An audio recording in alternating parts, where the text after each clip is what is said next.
Basim Ibn Ishaq. Of course, when he came to us, he was little more than a common thief, scrambling to survive on the streets of Baghdad, dreaming of a better future. Not just for himself, but for all those he saw suffering on the margins. He honored the creed. He challenged it. So must we. There's possibly no greater blow to someone's sense of self-worth than someone else completely destroying their self-image. The belief that they're destined for something greater, destined to leave a personal mark on the world while working to be a pillar and positive example for those around you. Those that feel equally as abandoned, as lost, as hopeless as you once were, but thanks to the blessing or curse, depending on how you look at it, of both enduring that hardship before they did, in addition to possessing the tenacity, vision, and sense of purpose that they simply don't have, can you fill those grand shoes? Become the larger-than-life entity you see yourself as, and lead others down a path of salvation. Today, as we discuss the complex character and interesting history of Basim Ibn Ishaq, from a no-name street thief to an initiate of the hidden ones, and finally coming to grips with past traumatic memories, we must remember that we aren't just witnessing a story of a man that climbed his way out of poverty to devoting his life to destabilizing the order of ancients, or simply lending his blade to disturb the order of established powers, but a man who is in many ways much more alone than even he ever believed himself to be. It's not until a second playthrough can you really understand the severity of the fragmentation of his own mental state, or how he truly did shed the skin of his former life, causing the deaths of what essentially became his adopted family of fellow orphan thieves, to then join the Brotherhood of Assassins, and finally discover the nightly visions that tormented him for so long as a child were much more significant and intertwined to his lifelong friend Nihal than he could have ever imagined.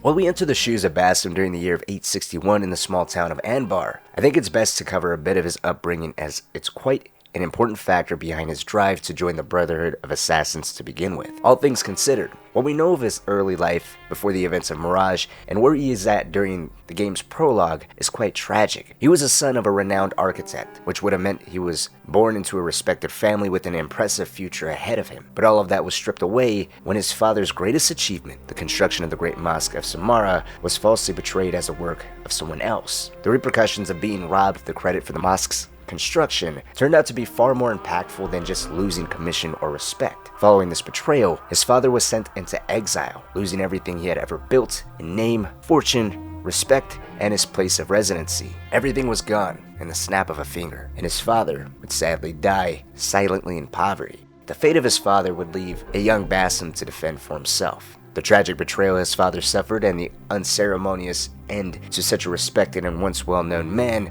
would leave a lasting impression on the young boy. Many years later, when asked why he wanted to prove himself so badly to the assassins and join their ranks, he recalls his father as a driving force, a humble, respectable man who was betrayed, forgotten, and frankly taken advantage of. In the years following his father's passing, Basim made a living as a thief, first within the district of Karh. Initially being the perfect district for such an art as thievery, Karh was the western half of Baghdad, serving as a market district that attracted huge crowds of foreigners and locals alike. The opportunity within a stranger's pockets were as plentiful as Basim's skills as a thief allowed them to be, eventually leaving Karh to the small town of Anbar, where he established a home for himself and a connection with a man named Dervish, who built a network of thieves, many of whom were children. As time went on, Basim became close to the children, and he found himself doing his best to lead them down the right path. Initially, his guidance intended to help them on how to be better thieves, providing such warnings as not flaunting food and clearly stole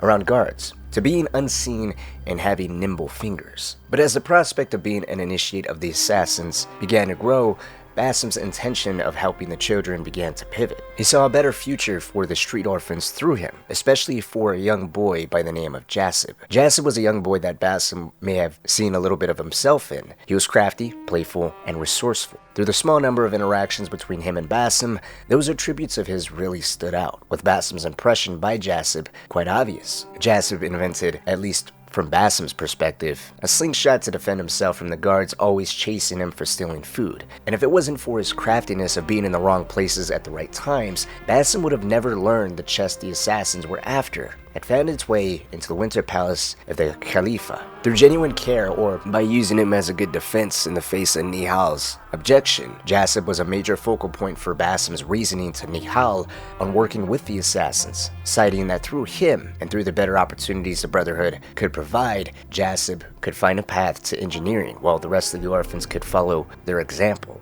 They don't have to live and fight for scraps, thrown away by the powers that be and cast into oblivion like Basim's father was. Thus we find Basim firmly entrenched within Dervish's vast and sprawling network of thieves.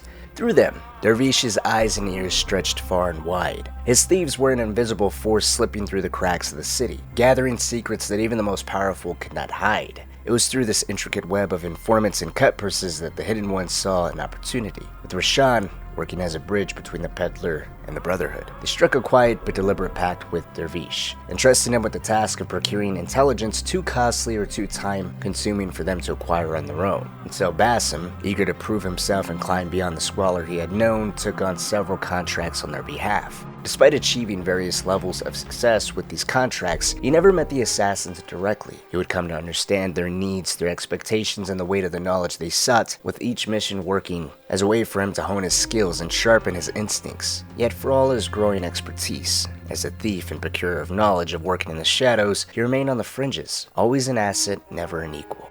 And that was something that immediately stuck out to Nihal. She was his closest and longest friend, and from the start, she regarded his work with them with a wary and disapproving eye. On the one hand, she'd known him for such a long time to see the hunger that drove him, the relentless desire to be something more. But by aligning himself with the Brotherhood, she considered this a pursuit of a fool's errand. She challenged him, her voice edged with frustration and sorrow, questioning why he labored so hard for the approval of those who would never truly accept him. At first, it was a matter of their contracts paying insultingly low. By her own words, they'd make more money selling water to a camel. Then it became an argument of the Hidden Ones having no place for a poor boy with dirt-crusted feet. She argued they didn't care for his well-being. To them, he was but a tool, useful for as long as he served their needs, disposable the second he didn't. Yet Basim refused to turn away. The path before him shimmered with the promise of something more, something greater. He believed in the mission. He believed in these hooded ones actually being the liberators. And besides, how much could it really hurt to see what they wanted this time? There was a clear disagreement between the pair, albeit a small one. At the end of the day, Nihal made it very obvious that she was just looking out for her friend. As the topic of honor, duty, and coin melted into the background, the pair made their way over to the market, which was especially crowded today, buzzing with merchants, travelers, and opportunists drawn by the arrival of the Khalifa at the Winter Palace located here in Anbar. The promise of wealth had lured many, from traders eager to sell their finest wares to pickpockets hoping to take advantage of distracted nobles. The air was thick with the scent of spices and roasting meat, the clatter of barter filling every corner of the bustling streets. And here, amidst the commotion, Basim and Nihal moved with practiced ease, helping themselves to the contents of strangers' pockets before returning their focus to the previous topic. Even with Nihal's disapproval of working with them as clear as day, Basim continued undeterred. He'd arrive at Dervish's shop, where he presents the rock with the Brotherhood's insignia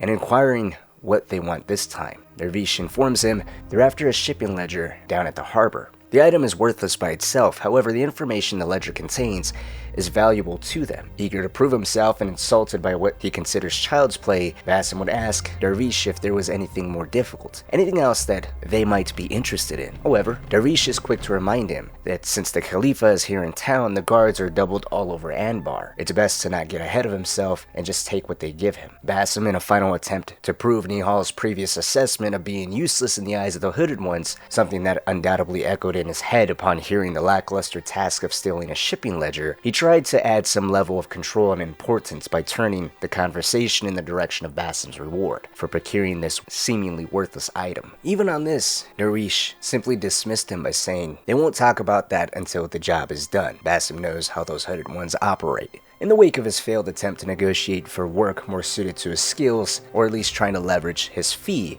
Basim could sense Nihal's silent reproach. Her scoff at Dervish's response made it quite clear that there was an unspoken "I told you so" just waiting for Basim.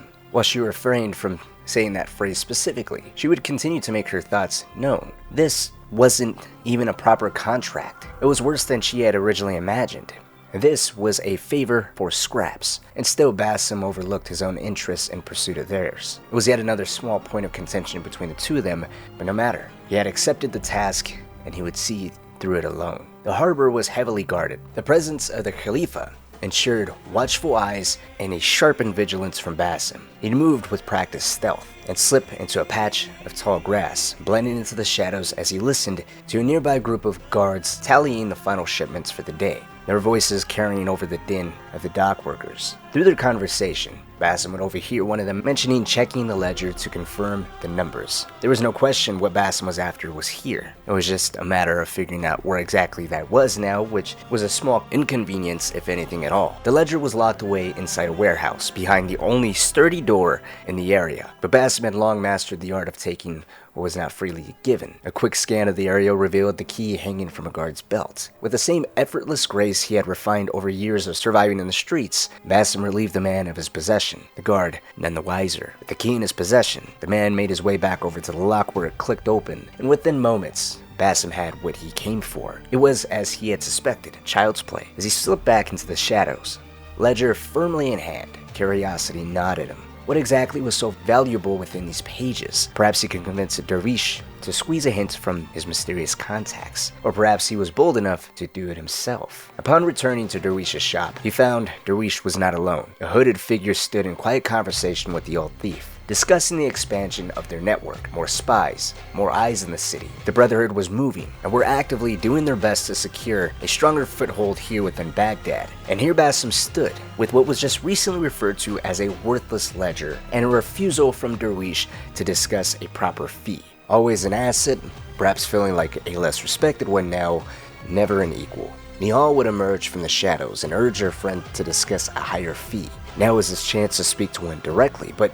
he had much higher aspirations. Upon handing the ledger to Dervish, who confirms with the hidden one Rashan that what they were after has been accurately tracked here within the ledger, Basim would interject and point out if Rashan needs something stolen, he's her man. Derwish has given him all the hidden one's contracts. He can do more, and Derwish can vouch for his efficiency. Rashan would rebuttal, sharing two of her best men died pursuing what she's after. There's no chance an untrained street thief would fare any better. His response of asking to join them on account of them having two openings was brash and poorly thought out. That sentence alone does a good job at highlighting Basim's mentality before his training as an initiate. It was rude and in poor taste. It was not a reflection of someone who properly respected what the Brotherhood stood for, as he claims to value and respect in his arguments towards Nihal. Nor does it show a man who's in control of himself. Rashan naturally would just walk off, as Derwish jumps in chastising Basim for such insolence. He'd pay him for a successful job, but would also remind him, if he wants to continue to work with Derwish, he needs to learn to keep his head down and mouth shut. Even Nihal wasn't pleased with Basim's attempt to get better work from Rashan. As the two walk out into the courtyard, she'd point out Basim had no need to embarrass himself like he did. He presented himself like a beggar, someone who's so desperate for the Brotherhood to notice him. And it's that desperation that all of his skills and successes would immediately get thrown out the window. Basim, on the other hand, felt entirely differently. That woman, as he refers to Rashan, would be lucky to have him within her ranks. Being a thief is not the peak of his ambition. He's skilled at it, but he has so much more to offer this world. They just can't see it yet. But he's going to prove it to them, beginning with the chest they are after. As Basim and Nihal continue to discuss their opposing views on Basim's ambition and his aspirations to join the Brotherhood, he stops a young Jasib attempting to lift Basim's newly earned coin from his hip. It was a brief distraction that again highlighted the dynamic between the two, with Jasib's newest invention catching Basim's eye and earning his appraisal. However, it was how foul Jasib smelled that really caught Basim's attention. According to the young boy, the putrid odor was due to him fishing down at the harbor all morning. He hadn't had any luck in catching anything, but perhaps his presence at the harbor alone was all the luck that he needed. Basim would ask if he heard or seen anything regarding a chest while he was fishing, and as Basim's luck would have it, Jasib did. He recalled seeing a black chest that was rather beautiful. Some powerfully built guards appeared and took the chest with them to the Winter Palace, and since then, it's disappeared far beyond the possibility of any prying eyes. Seizing the opportunity to secure the chest for the hidden ones and proving his worth to them, Basim paid the boy for the valuable information and focused his attention on the palace now. Of course, Nihal only continued to voice her disapproval, but decided to help her friend infiltrate the palace on account of him potentially getting caught and killed for breaking into such a forbidden place. She would take the initiative and led her friend to a nearby rooftop where they could gain a point of entry inside the Winter Palace. Nihal had scouted out the palace before, so Basim just had to follow her lead. With her leading the way, the pair successfully reached the inner courtyards, only facing a small hiccup of a locked door that Basim was easily able to bypass with the help of an unsuspecting guard handing the key over to the master thief. Unlike the locked door at the docks or the countless of restricted areas he has entered throughout his life, unbeknownst to him, reaching the threshold of this door would forever and irrevocably change not only his life or those closest to him, but the entire city of Baghdad in the months to come. Had he been a bit more cautious on the weight of his actions and less distracted by the marvelous gold inlaid arches he now found himself in awe walking through inside the Winter Palace, perhaps a timer wouldn't have been placed on the lives of the thieves he lived side by side with. Maybe the sight of powerful figures whom had their identities hidden and wield enough power to even make the Khalifa bow should have been enough to deter him, but it wasn't. How could any of it be when you have your ticket out of poverty lay right before you? Once on the other side of the door, Basim and Nihal, from the safety of an adjacent room, watched as 5 masked men, covered in solid black robes, made their way to meet with the Khalifa, who was located in the throne room. The black chest Basim was after was in the center of the room, with the Khalifa pacing over it, dictating all guards and his son clear the room in preparation for his meeting with the mysterious guests. While the room was frantic with all occupants leaving, Basim's only focus was that chest. It was clear to him and Nihal they couldn't take the whole chest as it would be far too heavy for the both of them to carry. So Basim would have no choice but to take whatever was inside and escape with it. From the safety of his hiding place, Basim strained to make sense of the chest's contents. Though he couldn't discern exactly what lay within, one thing was clear. The Khalifa was safeguarding it on behalf of these masked figures. Yet even he had been kept in the dark of what he was protecting. When he dared to ask what it was he was meant to protect with his life, and requesting if he can at least see the contents within the chest, the leader of the group silenced him with a chilling decree. The Khalifa had seen nothing. He knew nothing of the chest. He had never met these 5 figures,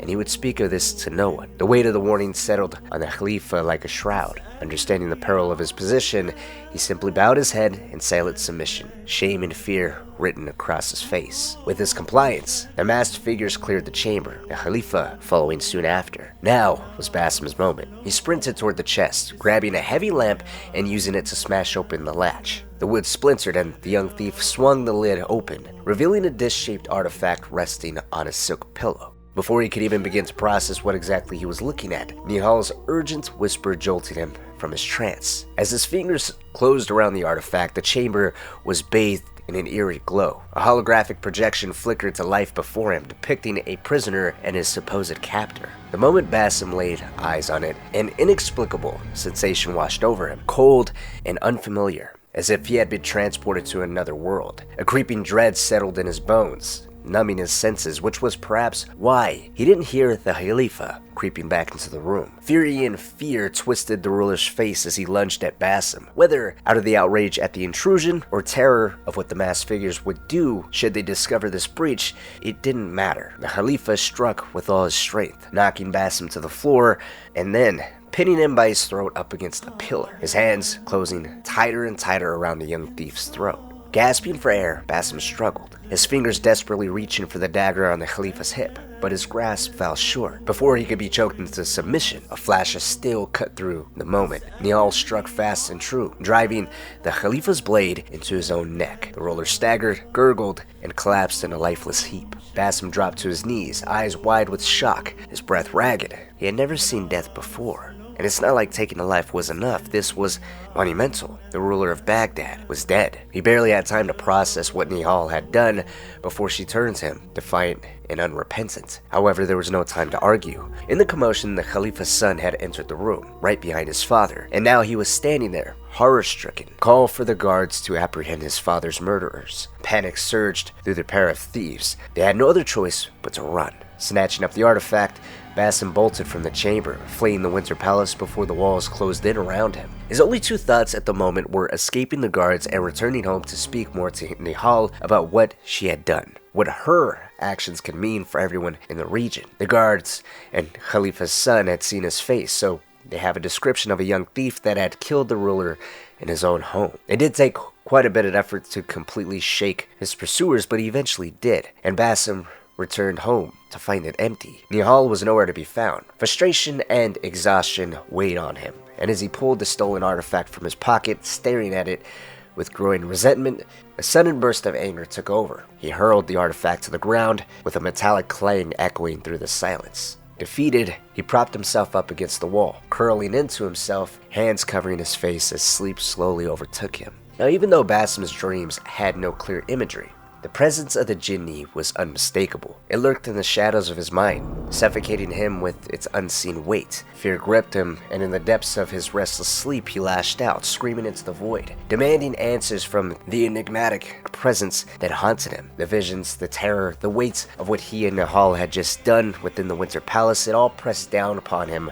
like an unbearable force. For all of his bravado, Basim had never known true death. He never watched life slip away by his own hand, or that of another. The memory of the Khalifa's lifeless body was inescapable, and it gnawed at him. As he lost himself more and more in the turmoil of his own mind, he'd awake in a panic to find a steady, calm presence of Rashan sitting at his bedside, her voice quiet yet firm as she soothed him. The storm within him was not fully subdued, but her presence did help dull it, if only for a moment. As his mind began to clear, Rashan wasted no time asking him to explain himself. How exactly did he manage to come across the artifact that lay in her hand? The artifact that she had been looking for just 24 hours ago. What exactly did he do, and what did he witness inside the Winter Palace that has triggered a manhunt? At first, Basim struggled to find the words. Everything felt disjointed, completely impossible to explain. Finally, he'd managed to somewhat piece it together, explaining the object currently in Rashan's hands had done something to him. It wasn't just an ancient artifact or a valuable trinket. Whatever it was had managed to transport him, leaving him feeling cold and afraid in a way that he had never known before. And before he could make any sense of what he was seeing, feeling, experiencing, the Khalifa was on him, and the rest just unraveled beyond his control. The presence of guards made it quite clear what transpired after that, but it's still important to note that even Basim couldn't exactly explain what happened beyond just apologizing, saying that it was an accident. As Rashan listened in silence, she finally spoke with quiet urgency. She'd explained to Basim that she had a boat waiting at the western docks. He had no choice but to leave Baghdad. Despite him recoiling at the suggestion, due to his number one priority still being finding Nihal, Rashan would firmly remind him the Khalifa's guards were scouring the city, hunting for the Khalifa's murderer, and they were looking for a young thief matching Basim's description. They would not stop until he was found, and when they did find him, Basim wouldn't see the inside of a prison. He'd see the bottom of a shallow grave. What she was offering for him wasn't a bright, prominent future, or even the rite of passage directly into the Brotherhood like Basim has been after for so long. To put it plain and simply, what she was offering was a second chance at life itself. Acknowledging that she couldn't force him to come with her, she would leave him to think about it. With such a monumental decision on Basim's plate, he couldn't help but catch wind on something else entirely. As Rashan said, the guards were looking for a young thief, which automatically meant anyone matching Basim's description was in danger. That included the likes of Darish, Nihal, and all the other thieves that frequented around Darish's shop. If the guards were exceptionally punitive for just stealing the smallest amounts of food to survive the day, then the indiscriminatory punishment of killing the Khalifa was a death sentence for all. The thought quickly sent him into motion. He needed to warn them that they all needed to escape. Keeping to the shadows and rooftops, Basim made his way towards Darish's shop, slipping past the ever-growing presence of soldiers. He moved as quickly as he could, praying he wasn't too late. But it was all in vain. When he reached the courtyard, the sight awaiting him wrenched the breath from his lungs. Bodies lay scattered, discarded like broken dolls. The children, the outcasts, the forgotten. The ones that Basim had the visions of hopefully one day setting a positive example for all of them, that there was a better life for them. Through him, they wouldn't be living off of scraps, fishing leftovers out of the dumpsters, or running away from guards for the smallest piece of bread. Each and every single one of them were massacred and put on display for all to see. Among them, Jasib. His slingshot, once his prized possession, now hung lifelessly from his hip. Basim staggered forward before his legs gave out beneath him. He fell to his knees, horror and grief crashing over him in waves. This was all his doing. his recklessness, his fault. Everybody here meant a brutal end, a cruel death, serving as a message in the afterlife for all those to see. As he soaked in the consequences of his actions, Nihal appeared beside him, pleading for him to look away, but her voice barely registered. When she reached for him, he shoved her back, his sorrow curdling into fury. His voice was raw, pointing out that if the Khalifa was still alive, none of this would have happened. It was her fault the children were slaughtered. Unwilling to take the entire blame for it, Nihal would point out it was Basim's idea to steal the chest. He wanted to impress his cunning friends. This was his whole idea. All she did was save them. Her words cut deep, but Basim only seen the carnage before him. He shook his head, his voice hollow with grief, speaking the final words, "I never want to see you again." This final wish spoken, Basim turned his back on Nihal, and it was just in time to hear the guards closing in around them. Their argument had drawn unwanted ears. Without a second thought, he ran. The weight of his grief threatened to drag him down, but survival demanded he keep moving. He sprinted through the dusty streets and empty rooftops, doing his best to duck and weave the guards that are seemingly closing in all around him. It didn't matter though. At this point in time, Basim's only goal was heading straight for the docks. Rashawn's offer was his only path forward. As his feet pounded against the ground, his thoughts raced alongside him. The children, slaughtered in the search for him. The only family he had ever known wiped away in an instant. Within a 24-hour period, the sheer magnitude of everything became quite suffocating. There was no time to mourn, as escape is all that mattered now. As the docks came into view, two guards would intercept Basim. While there was a moment of hesitation, due to uncertainty on whether if Basim truly was their target or not, it hardly mattered. As far as the two of them were concerned, he matched the description, and that was enough. As one of them prepared to swing their cold steel down upon him, in a blur of motion, Rashawn struck. With lethal precision, she cut the guards down before they could even react. As their bodies hit the ground, she seized the moment, pulling Basim to his feet and urging him to follow her. The pair would scale a nearby wall, continuing Basim's desperate attempt to escape the guards. As they ran out of rooftop, Rashawn would pause for a moment, glance back at him, and simply speak. Yeah.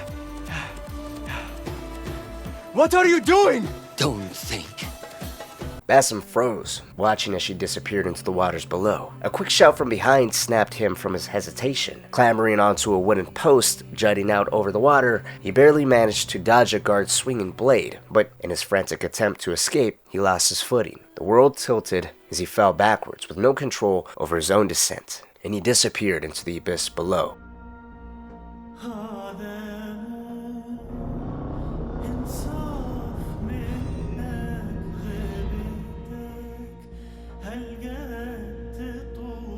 Two months had passed since Basim's arrival in Alamut. In that time, he had been immersed in the teachings of the Brotherhood, training relentlessly to master the fundamentals he had so desperately sought to learn. Yet, mastery still very much eluded him. He remained deep in the throes of his training, struggling to refine his skills and discipline his mind. Now, we don't see when his training began or how smoothly he transitioned into all of it, but at this point in time, it was quite evident he still struggled with many fundamentals. With the leap of faith, one of the first basic rites of passage any initiate must overcome, still being a major hurdle for him to yet master. Rashawn would point out to him, the reason behind his struggle was his inability to focus. His mind wandered too easily, affecting his lack of commitment in the leap of faith. Aside from his lack of focus, it was also quite evident to her he struggled with impatience, and when met with frustration, he'd give in to an emotional outburst. He had a difficult enough time understanding true learning required equal parts action as it did stillness. His failures were not a destination but part of the journey. He was meant to reflect on them with the tenets of the Brotherhood serving as a guide. This was all made very clear to him during his combat training, where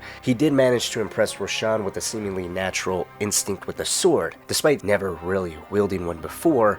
Yet even with impressive natural instinct, it wasn't enough to best Rashawn, who has had years of training. She'd knock him off balance, sending him onto his back and ending his training for the day, thus triggering his emotional outburst of learning nothing from his failures. Basim's lack of focus and personal frustration, I think, is a huge part of his character, and just goes to show how big his transformation was from a street thief in Anbar to an initiate. We'll later cover how methodical and analytical he is thanks to his training, but for now, I feel it's important to highlight some other aspects of Basim's time here. As his training continued to progress and take hold, less and less of the jinni was tormenting him.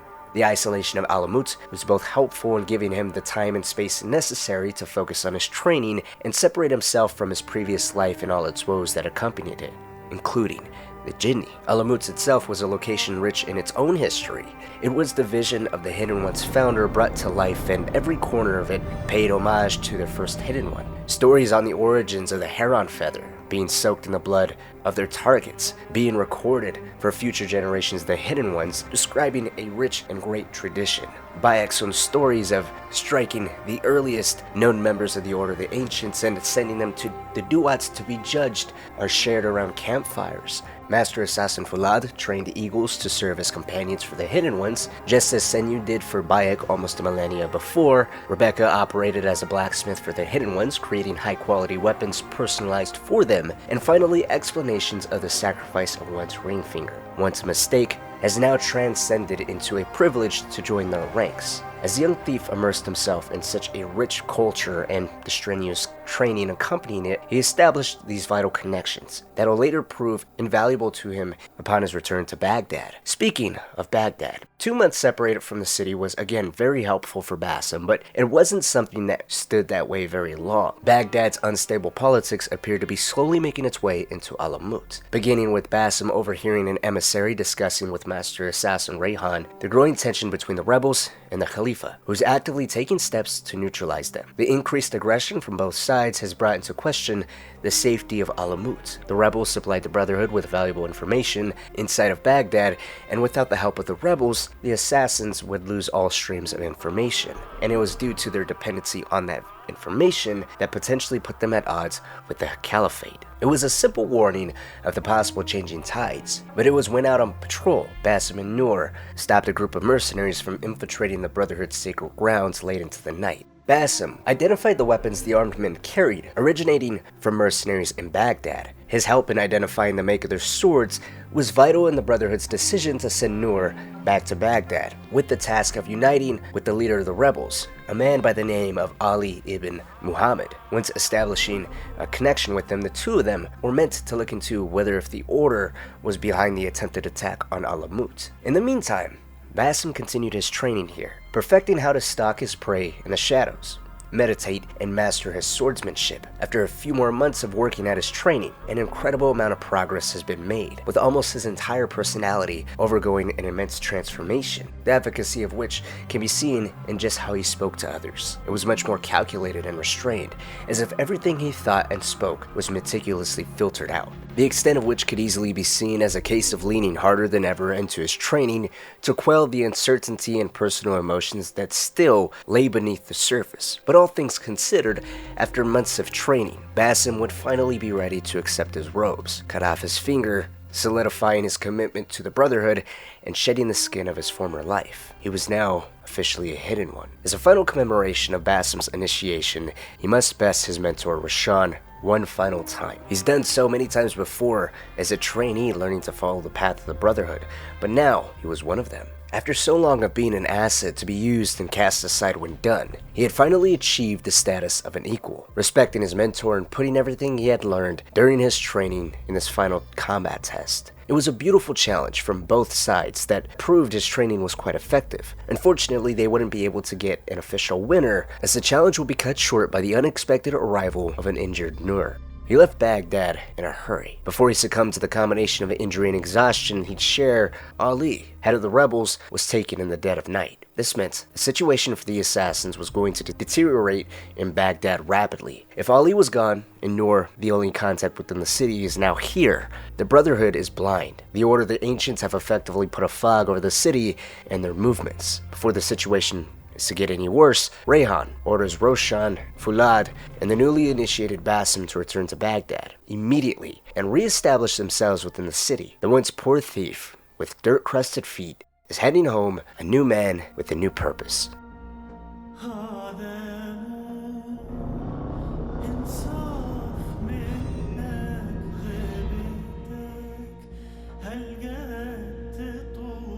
The trio would pick up right where Nur left off. He was in the middle of gathering information inside the district of Harbiya. home of the infamous Damascus Gate prison. Harbiya was where the first Bureau of the Hidden Ones was meant to be established, with Nur serving as its founder, and forming the earliest connections here within the city of Baghdad. Nur, in the Harbiya Bureau, was intended to be the assassin's foothold here within Baghdad, with both men vital to the establishment captured and in critical condition back at Alamut. It was up to the trio here to piece together wherever these two men left off. Now, unfortunately, there was no information on where Ali may have been taken to. The best I can do is Rashan and Falad pulling up information on a possible contact, a man by the name of Beshi. Neither Rashan or Falad have ever personally dealt with the man, but they do know he is part of the rebel collective, specifically serving as Ali's closest ally. They do also know that he is a dock worker at the upper harbor, so if there's anywhere he could potentially be, there's a good chance it would be around there. Beshi was their best chance at any progress moving forward. However, before Basim set off to look for him, Falad would share that he discovered a hidden map underneath a desk. According to the map, it appeared Nur had mapped out the entire district, with the factories to the north being of some interest as they were highlighted. That could be an indication of Nur frequenting the area, which would make sense as the area was where many rebel sympathizers were located. Here in this district, it was all quiet supporters, so there wasn't going to be much street action or fighting going on around there. However, Rashan would add that sometime before, Nur had mentioned establishing a new contact. The new contact was a merchant, and it could be possible that that merchant is living among the leather dye factory workers. It may be a smart move to go looking to see if that merchant is there and what information they know. And so, Basim had two somewhat weak leads to trail. He'd waste no time heading for the less fruitful of the two, the possible merchant hiding out in the dyeing district of the city. Thanks to the sharp eye of Enkidu, Basim would locate a shop right next to the dyeing factory, and upon personally investigating it, he'd discover this rebel sympathizer was none other than Derwish. Just a moment. Derwish? Basim? Azizi? I thought you were dead. I feared the same. What are you doing here? Your clothes. You are one of them now. How? The Hidden One, under Roshan's guidance. It was a heavy reunion. Both believed the other to be dead, and now they learned something monumental about the other. Derwish shares he spent many nights praying Basim made it out alive. Somehow, he would be safe. And now Basim was here, wearing the robes of the Hidden Ones, while Derwish had since committed himself to helping the rebels fight the evil men he sees holding power here within Baghdad. The sight of all those dead children back in Anbar many months ago became a major driving force behind his reason to help Ali fight the orders that be, despite him personally loathing the man. Unfortunately, Derwish had no updated information on him though. All he knew was Ali was captured and taken to the Khorasan Gate guardhouse weeks ago. That was all he knew. As he finished speaking, Basim rose to his feet, ready to depart. There was something about the way that he moved, purposeful, silent, deliberate. Watching him prepare to go, Derwish couldn't help but marvel at it. Even the way Basim left was just as the Hidden Ones did. It was a compliment that must have sent Derwish's former protege over the moon. He'd share it was great to see Derwish again and head straight for the docks in search of Beshi, hopeful he had more current information on Ali. While running across rooftops, a man giving a speech caught Basim's ear. Without a moment's hesitation, he approached him, already assuming it was Beshi simply from the man's bravado and the nature of his audience. As it turned out, it was. Beshi was in the middle of preparing to rescue his men that had been captured by the Caliphate forces. They're being held further up the road at the harbor. Once the other half of his men are free, then Beshi will move towards actually finding Ali. Keenly aware of Beshi's current manpower being far outnumbered by the Caliphate forces, Basim proposed a plan. Let him alone infiltrate the harbor and free Beshi's men. Whatever number of men Beshi currently has free, order them to lay in wait and escort those who are freed by Basim. It all makes less fuss, saves more lives, and is far more effective. Similar to Derwish's comment before, Beshi shares Basim's kind all think the same. And really that's a highlight of Basim right now, just how much of a change in mentality he has went through. There's no smug comments, no desperation, no desire to do anything for himself. It's simply utilizing the tools and mentality provided by the Brotherhood for the greater good. Stealth was a basic survival need since he was a child. It was just refined with the addition of combat training and developing a sharper mind with strong values to guide him. Basim was successful in freeing Beshi's men without a sweat. He'd rendezvous with him, and for the first time, he would hear a name he would become as familiar with as Ali's. Beshi would share, in order for the rebels and Brotherhood to cure the city of whatever ails it, they must look no further than the man whose name is always spoken but is rarely seen, Al-Ghul. The man is a practiced slaver. He takes enemies of the Caliphate and forces them to dig in the desert. That has been the fate of many prisoners and rebels alike. As far as Beshi can tell, it makes no difference if he's looking for something important or simply punishing the enemies of the state. Some men Basim just happened to free were actually captured with Ali weeks ago and were destined to die to the same fate out in the desert. These men, however, quote-unquote, escaped, while Ali was marked and separated into another group. Ali was being moved to be interrogated on everything he knew involving the Brotherhood and all of its initiates Ali has ever come to meet. It was a small clue that provided no real information beyond both Nur and Ali getting close enough to Al-Ghul for him to take notice of them. The Brotherhood potentially has a bigger target on their backs than initially thought. As Beshi bid Basim farewell, Basim remembered what Darwish had said before. A couple weeks ago, Ali had been taken to the Khorasan Gate guardhouse. He didn't expect to find Ali there, but perhaps there was either a trail of paperwork on where Ali was sent, or mutterings amongst the guards could provide some kind of clue of where Basim could look next. Basim would break into the Khorasan Gate guardhouse, and as it turns out, he was correct. A scribe here has been keeping detailed records of prisoners, which was located inside his personal office. After breaking open the lock, Basim would grab the records of prisoners and return to the Harbiya Bureau to share all the information that he's gathered with both Fulad and Roshan. In Basim's absence, more details had emerged about Nur and Ali's partnership. Roshan and Fulad revealed the nature of the deal between the two of them. Nur had agreed to supply the rebels with resources in exchange for Ali's assistance, a pact Ali would undoubtedly expect them to honor, further complicating matters given his growing ambitions towards the Caliphate. But before they could even begin to unravel the implications of this alliance or agreement between Nur and Ali, their immediate concern is finding Ali himself. Basim shared the intelligence he had gathered. Al-Ghul is their target. He's been orchestrating a vast network of forced labor all across Baghdad. Among the records Basim has acquired was a prison ledger detailing recent captives in the district. The information was accurate. Ali was being held at the infamous Damascus Gate prison. Finally, a location to look for the rebel leader himself. Roshan resolved to meet with the remaining rebels at a watermill in the northern district, hoping to uncover more about Nur and Ali's agreement amongst the rebel soldiers there. Meanwhile, Fulad and Basim were tasked with infiltrating the prison and securing Ali's freedom. Damascus Gate prison was the most heavily fortified stronghold in the entire region.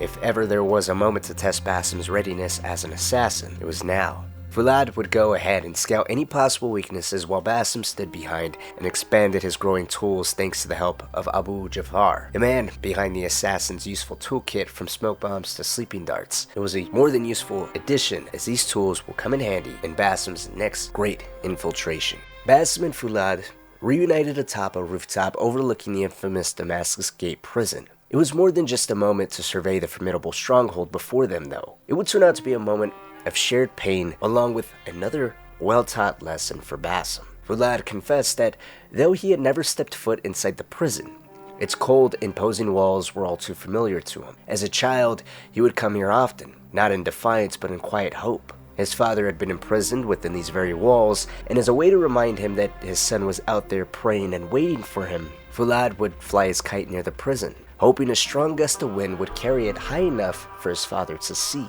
Unfortunately, he never found peace knowing if his father had caught even the smallest glimpse of his message, and since then has been a wound of mystery for him. Basim, carrying his own wounds of loss, tied to his own father's fate, sympathized with Fulad's sorrow. But the master assassin offered him a hard truth. Remorse should not define them. Pain shapes, but it doesn't control. Just as Fulad's suffering had forged him into the man he had become, so too had Basim's. Their pasts, no matter how painful, were not burdens to forget but lessons to carry forward. Beyond this lesson in resilience, Fulad would also help shape Basim's perception of the task ahead. This mission would be his greatest challenge yet, and where Basim saw only one path, walking straight through the prison's gates, Fulad saw opportunities hidden in plain sight. The bustling merchants outside, the guards susceptible to bribery. The possibilities were absolutely limitless with the power of a well-placed coin. Recalling a favor owed to him, Basim retrieved the khidma token given to him by Beshi. With it, he could secure the help of a local merchant, easing his way past the prison's inner defenses. The path forward was beginning to take shape. All he had to do was seize it. Basim set his sights on a man pacing outside the prison walls, a merchant making routine deliveries. Seizing the opportunity, he approached with a proposition. In exchange for a Hidma token, Basim would pose as the man's assistant, accompanying him on his delivery. The merchant was well known by the guards, his goods rarely inspected, and his aides were given little more than a passing glance at worst. It was the perfect way in. Once inside, the prison's security was unlike anything Basim had ever encountered in his days as a thief. Every corridor was thick with watchful sentries, forcing him to slip into the shadows, moving carefully and deliberately to avoid any kind of detection. As he navigated the labyrinthine halls, he listened, and he'd overhear guards muttering and passing whispers of a prisoner held within the lower chambers, subjected to what they referred to as the warden's special attention. Ali appeared to be here, deep beneath the prison, likely being tortured for information on his rebel forces and his alliance with the Hidden Ones. Determined, Basim made his way further into the depths of the prison, weaving past more and more patrols until finally he located Ali.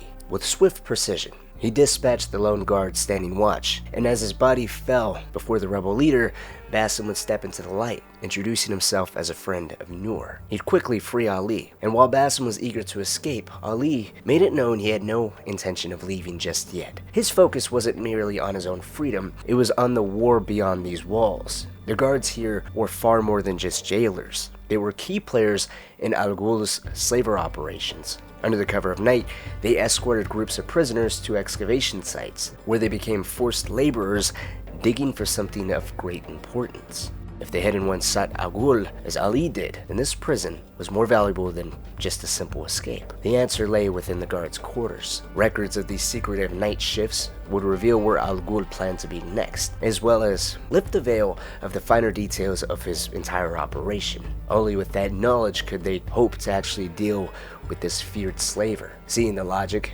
within Ali's plan, Basim agreed to escort the rebel leader to the guards' quarters. Fortunately, Ali already knew exactly where the office was, just a short distance from his holding cell. Unfortunately, while Basim moved with practiced stealth, Ali made no effort to do the same, engaging damn near every guard they encountered along the way. By the time they reached the office, Basim had to throw his weight against the door, barricading it as Ali frantically searched for any record of Al Ghul's movements. After a few tense moments, Ali found what they were looking for, a ledger detailing the location of Al Ghul's excavation sites. Wasting no time, Basim instructed Ali to take the documents to Rashan at the watermill, where whatever remained of the rebel forces had gathered as well. Basim, on the other hand, stayed behind to slow down the guards, ensuring Ali had the best possible chance of escaping. After cutting down several pursuers, he quickly followed Ali's trail, making his way to the watermill. All credit where it is due, for this man came to my aid at my darkest hour.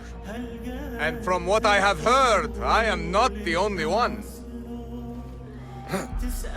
I will pay great tribute to you in a chronicle of our exploits. But we must first write the end of it. Come.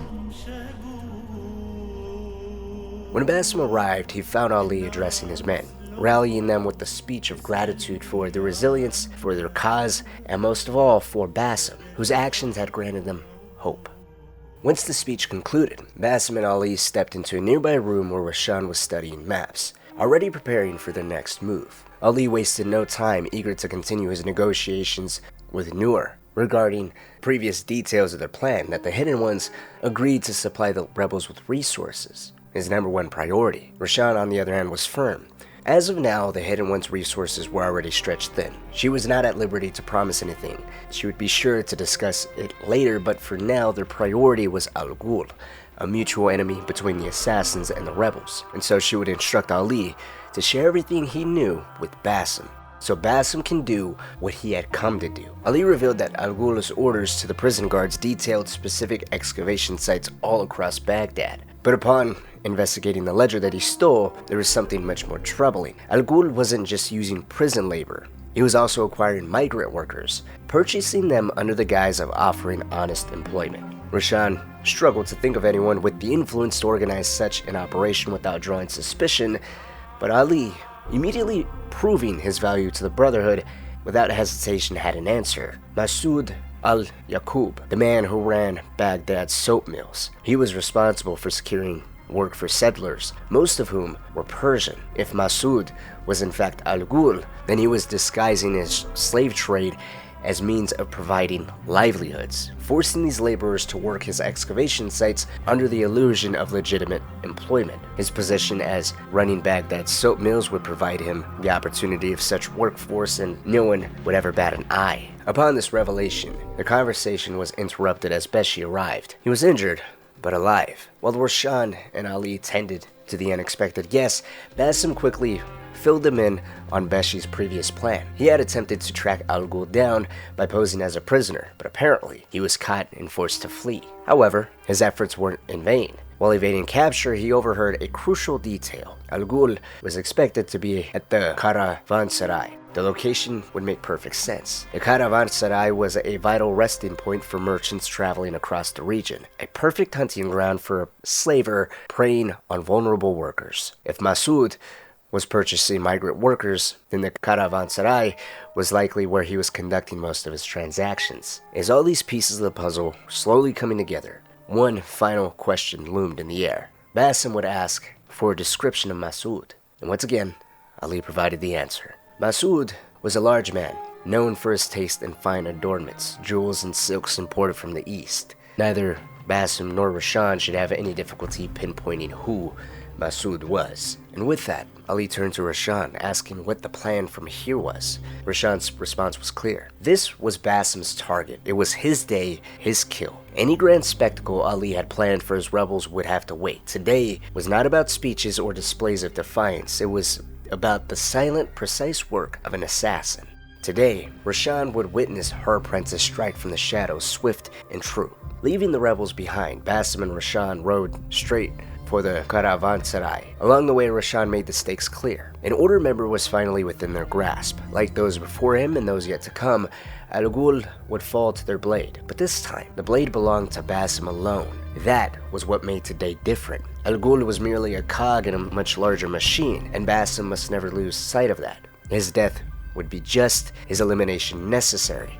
And for Basim, this would mark a turning point. His first true kill against the Order. Roshan believed in him. Beneath her hardened exterior, her endless tests and her strict lessons, she had always seen his potential. Through every trial, he had only ever impressed her. This would not be the last time he wielded his blade for the Hidden Ones, but it certainly would be the most significant. And with these kind words, perhaps for the first time since leaving Anbar, Basim must have felt something stir within him, a sense of accomplishment, purpose, of belonging, some type of acceptance. Keep in mind, just months ago, he had fought bitterly with Nihal, desperate to prove that she was wrong about the Hidden Ones and Basim's place among them. Now he was not just accepted, but entrusted with the mission that would solidify his path with them. As they arrived, the pair dismounted atop a hill overlooking the Caravanserai. Below them, the scene was chaotic.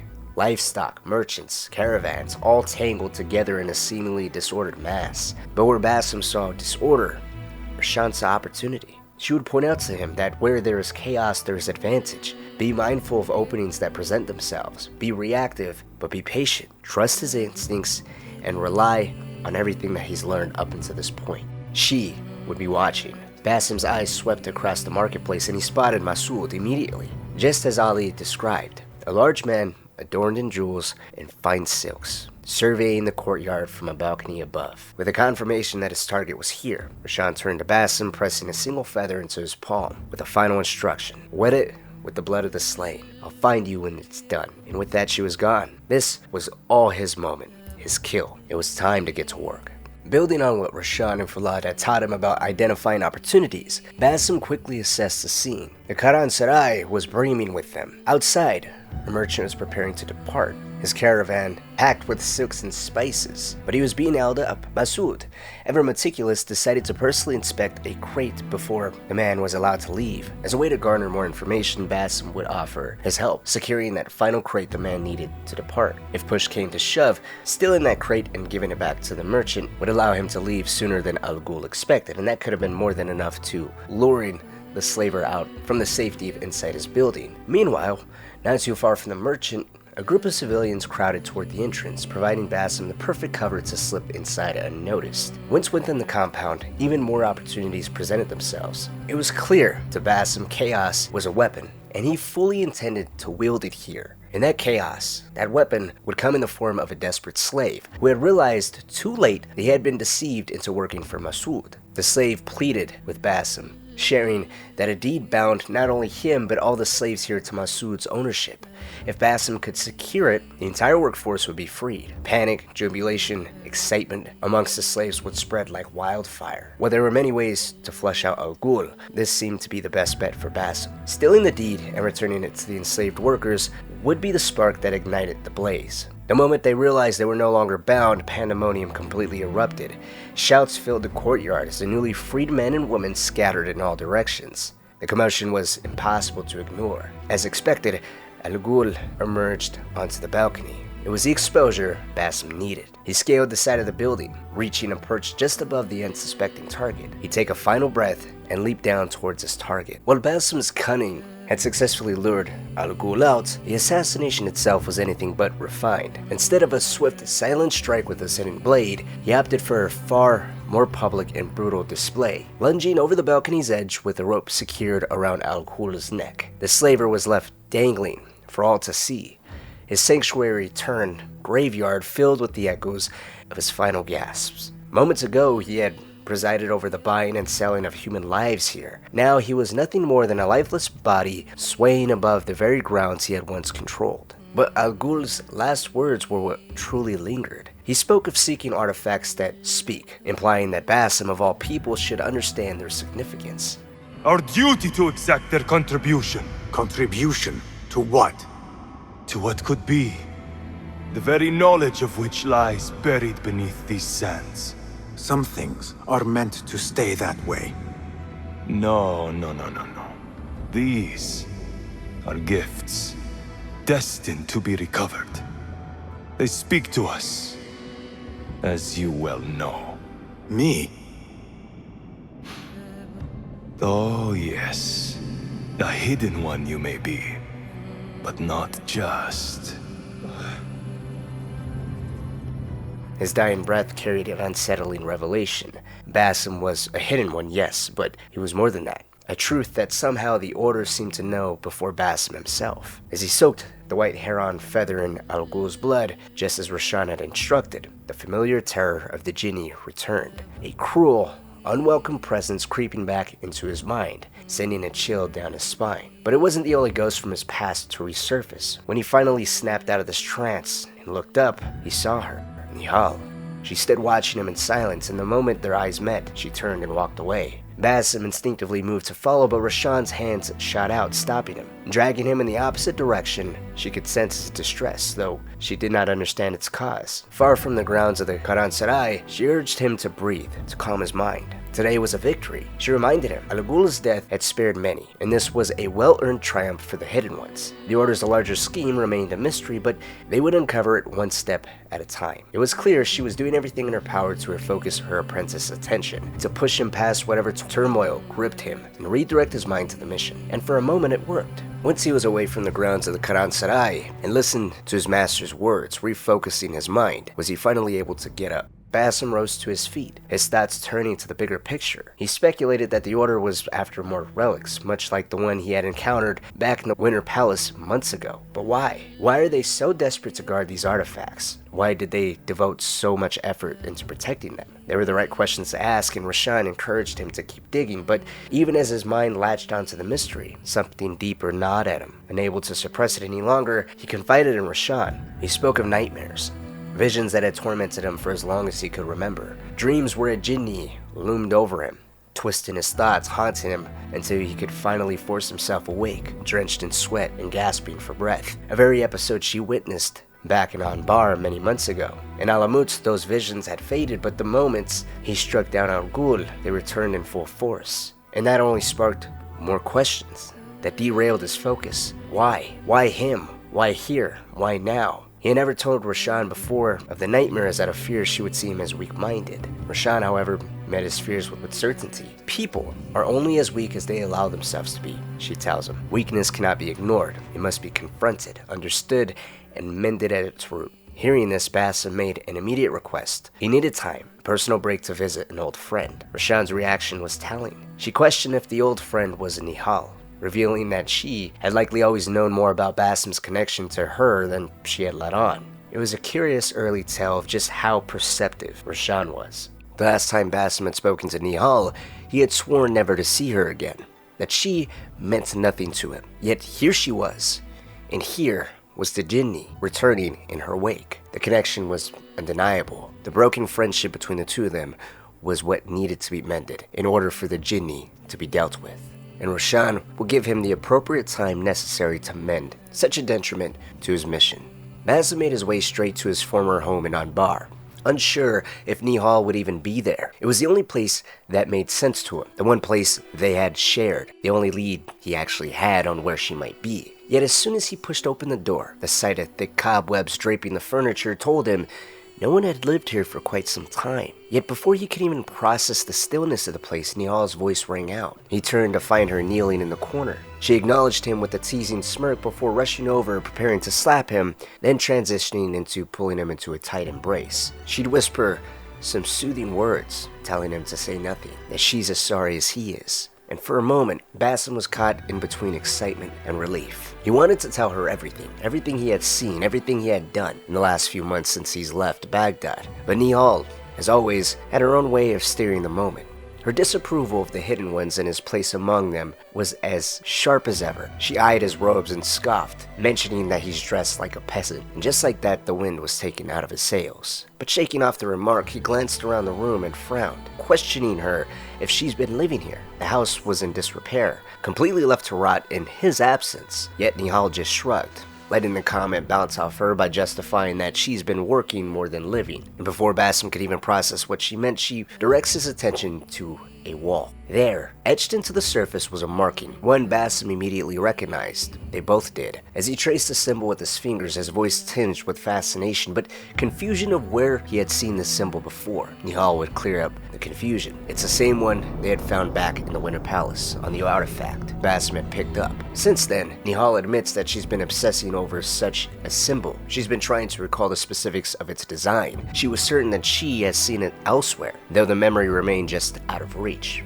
Whatever it was, wherever she has seen it before, it called to her. It was a mystery she had to unravel, and she wanted Basim's help in uncovering it. What's interesting is the disconnect between the two here. Basim's expression was doubtful and hesitant, at best, with those expressions flickering across his face. Nihal, ever perceptive, leaned in mockingly, mentioning that Basim's great duty calls, and she wouldn't want to get in the way of the hidden ones. Basim would just sigh, shaking his head, saying it's not like that. And so in her mockery, he'd relent. He would keep the symbol in mind, if only to make sure she spent less time holed up in this musty house. With that promise, Basim left, convinced that the Jinni would no longer haunt him now that he had mended his bond with Nihal. It was a peace offering of such. With his rekindling with Nihal, the Jinni's presence would dissipate. The weakness, the fracture Basim was suffering from should be mended with Nihal's return into his life. However, unfortunately for the young assassin, that would be the furthest thing from the truth. If anything, he'd be inviting his tormentor to rule more of his mentality from this point forward.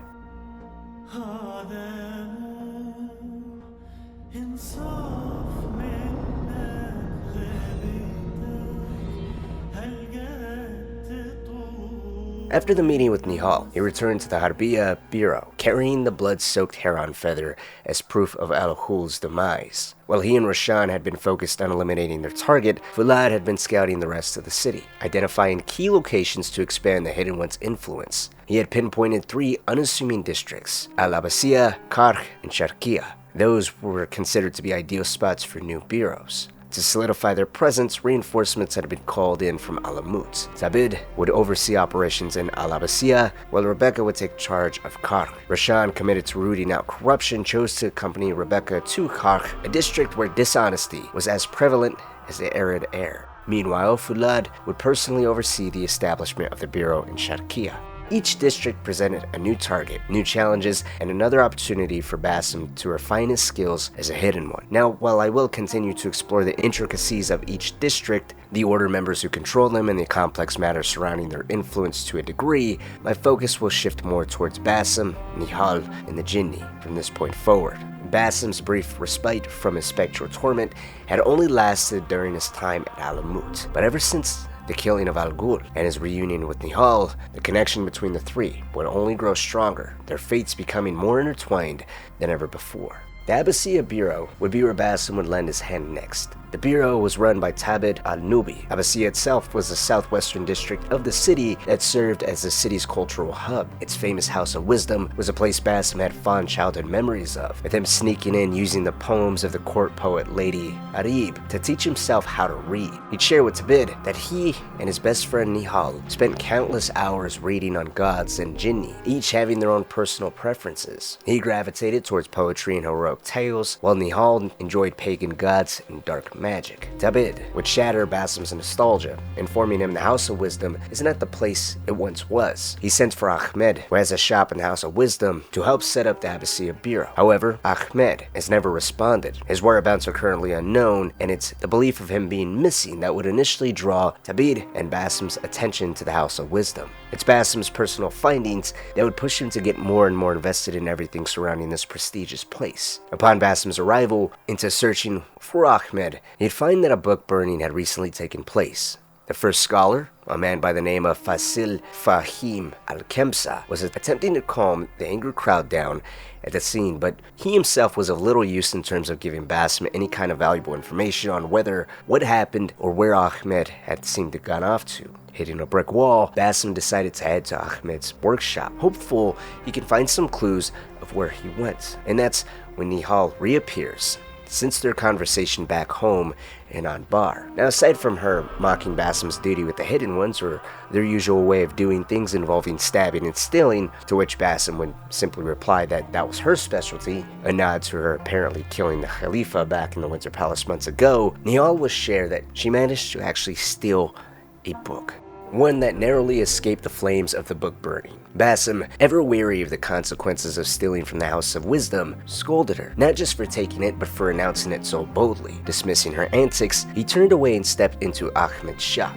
ignoring her parting remark about how losing a finger didn't mean losing his touch. Unfazed, Basim searched the workshop, sifting through diagrams, machine tools, and various oddities. Yet, there was no sign of Ahmed himself. Wherever he had gone, whatever he was working on, it was clearly of great significance, an assumption that was quickly confirmed. Moments later, a man claiming to be Ahmed's assistant would lead Basim into a trap under the guise of taking him straight to the man he was looking for. Once Basim dispatched the guards, the shaken assistant confessed the truth. He had been coerced by a masked man. He didn't know the man's name or true identity, only that he had strict orders from him to keep everyone away from the House of Wisdom's dig site, something Basim was dangerously close to uncovering due to Ahmed's direct involvement with it. Something to note here is the anger Basim appears to have towards the assistant for this setup. While there is a justification in Basim's feelings, as the man did attempt to get him killed after all, the anger itself is something Basim has never shown until now,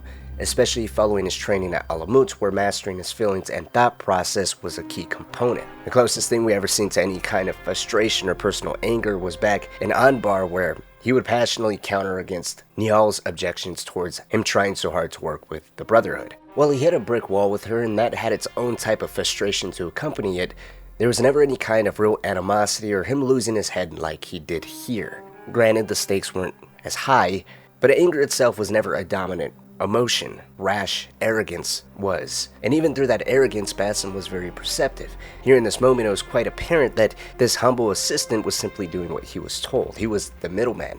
There was no personal interest of his to ensure Basim being killed, other than simply doing what he was told out of fear of what this masked figure would do. It was as if in this moment, he lost almost complete inability to understand he was simply the middleman. Regardless, under threat of repaying the favor and killing the assistant for attempting to lead Basim into a trap, the assistant would strike a deal. In exchange for being spared, he would provide Basim with the location of the House of Wisdom's dig site. And it was once he arrived at the dig site, successfully infiltrating it, that Basim would uncover a crucial piece of information. Ahmed had helped unearth an artifact buried within the ruins. Among the findings here was a letter written by a Dr. Hassan. It was a very correspondence that'll serve as Basim's first concrete piece of evidence on where or what Ahmed has been up to since his disappearance. Within this letter, Dr. Hassan urgently requested Ahmed to meet him at the Baimaristan, and with this first real lead on Ahmed's whereabouts, Basim wasted no time and headed straight there. Upon arriving at the Bay Maristan, he overheard talk of Dr. Hassan keeping his laboratory locked for reasons unknown. Suspecting something amiss, Basim found a way into a restricted area where he uncovered undeniable evidence linking Dr. Hassan to the Order of the Ancients. However, it quickly became apparent that Hassan was not the true leader of the district. His office contained a cryptic note addressed to someone called El Rabisu. Not one to pass up an opportunity to eliminate an Order member though, Basim refused to leave without taking Dr. Hassan's life, and he struck as swiftly as the decision was made. As his blade retracted from Hassan's body, a familiar figure appeared in the doorway, Ahmed, the very man he had been searching for all along. Wasting no time, Basim demanded to know whether Ahmed was aware of Dr. Hassan's ties to the Order. It was a simple enough question that triggered the first time Basim would hear a similar argument lobbied against him. Ahmed insisted he had no idea Dr. Hassan was an Order member, nor had he questioned the artifact Hassan enlisted his help with. The doctor sought his help for something work-related, and when it came down to work, Ahmed never questioned anything. Did Basim ever question the orders he was given by the Hidden Ones? It was the same thing. Basim would see the point in Ahmed's willing ignorance, and it's something similar Nihal and Ali would later use in an argument against Basim, but where Ahmed used it to justify himself and his ignorance with who he was working with, the other two would use it as a way to get Basim to see the bigger picture, his role in a war that ultimately boiled down to powers far beyond just himself. No matter. In this moment, Ahmed revealed the true purpose of the machine he had been constructing. It was designed to harness the artifact's power, an object that supposedly granted visions of an ancient world, but at the cost of one's sanity. In the end, Basim struck a deal with Ahmed. He promised to not inform the Hidden Ones about Ahmed's activities or affiliation with members of the Order of the Ancients on the condition that Ahmed agreed to return to the Abbasiyya Bureau. Ahmed reluctantly agreed, though not without a parting remark, stating knowledge always seems to end up in the wrong hands. And if there was ever a phrase that was to wrap up all the events surrounding the district of Abbasiyya, would be that right there. Despite finally finding Ahmed and killing an Order member, Basim's work here was far from finished. He still needed to get to the bottom of the book burning that took place here at the House of Wisdom, and more importantly, who this Al-Rabisu really was. And so Basim began with focusing on the book burning. While investigating the book burning's origins, Basim discovered that an ancient manuscript written in an unknown language had been stolen from the House of Wisdom during the fire. Adding to the mystery, the caretaker of the books had been killed in the process. While searching his murder scene for clues, Basim noticed a final message scrawled in the caretaker's own blood, the scriptorium. With no other leads, he set off to uncover what awaited him there. Just as every other location to this point, the scriptorium was heavily guarded, but as of now, that was, if anything, just a minor inconvenience for Basim, who slipped past the guards. Once inside, he'd run into a man who was pleading for his life. He believed Basim was there to kill him. However, the young thief was just looking for answers. The man would introduce himself as Hunyan. Apparently, a fellow scholar of his, a woman named Zara, had kidnapped him and forced him to decipher this book. Hunyan has never read any language like it and has made little progress on making any sense of it. Actually, he's made no progress, but he's been lying on how much he's been deciphering, believing his life depended on his success. He mentioned that Zara spoke as if the book was more of a relic or an ancient artifact and had great importance tied to it.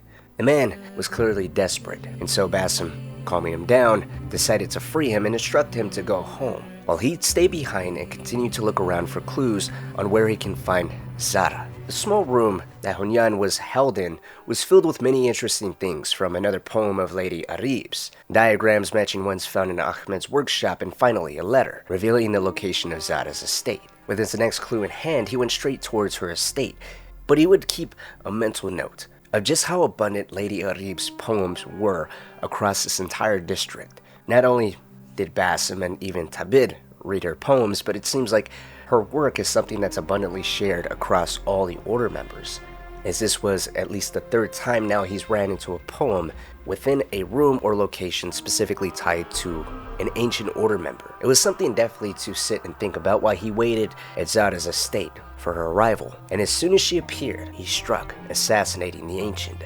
With her death, he searched her body for any additional clues, hoping she can provide some type of valuable information to point him in the next direction he should move in. And this hope would pay off. On her body, he discovered a letter addressed to al-Rabisu, confirming his suspicions that the order had orchestrated the book burnings as a cover to steal the manuscript. Believing the manuscript, the same book Hunyan was instructed to decipher, held the key to making their quote-unquote great work a reality. The great work the letter was referring to, upon further investigation by Basim, was a device, a machine, referred to as Al-Ra. It was a very machine Ahmed had claimed to help construct that Al-Rabisu was gathering human test subjects to peer into, which caused them to go insane from what they seen. With both investigations concluded, Basim returned to the Abbasiyya Bureau, where he relayed his findings to Tabid, but there was no more time to dwell. He knew the Order's deadly experiments with their great work had to be stopped at the source. The one overseeing it all, Al-Rabisu, had to die, and Basim suspected the ancient's true identity to be Fasil Fahim, a well-respected scholar, the first scholar here within the House of Wisdom. Tabid,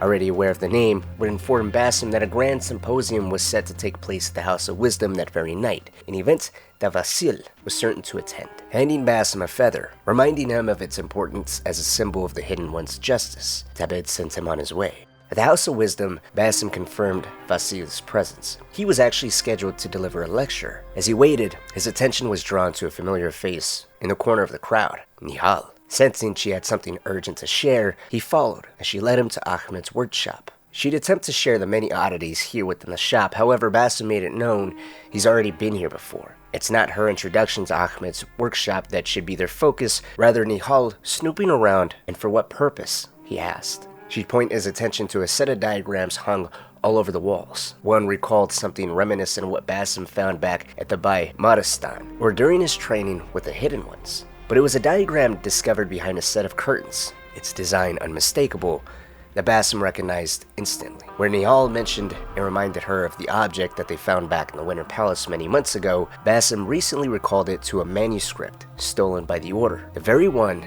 Hunyan was expected to decipher. For whatever reason, he wished to not further investigate this. Here in the moment, it was clear to the both of them the Order was after something ancient and something powerful. Yet, Basim hesitated. Nihal, exasperated. She couldn't comprehend his reluctance. The truth was right in front of him, waiting to be unraveled, yet he refused to grasp it. Why hesitate when the moment is right before him? Basim dismissed her frustration, insisting some truths were better left unknown. He reminded her of the oath he swore to the Hidden Ones, to abandon his past and serve a greater cause. But Nihal was not so passionate about what she considered an irrational mission. This was all about him. Since that night in the Winter Palace many months ago, everything has all been about him. Even if he continued to put this new purpose of his with the Brotherhood before himself, she'd vowed to remain by his side, to ensure he never forgot who he truly was, and to make sure he put himself first.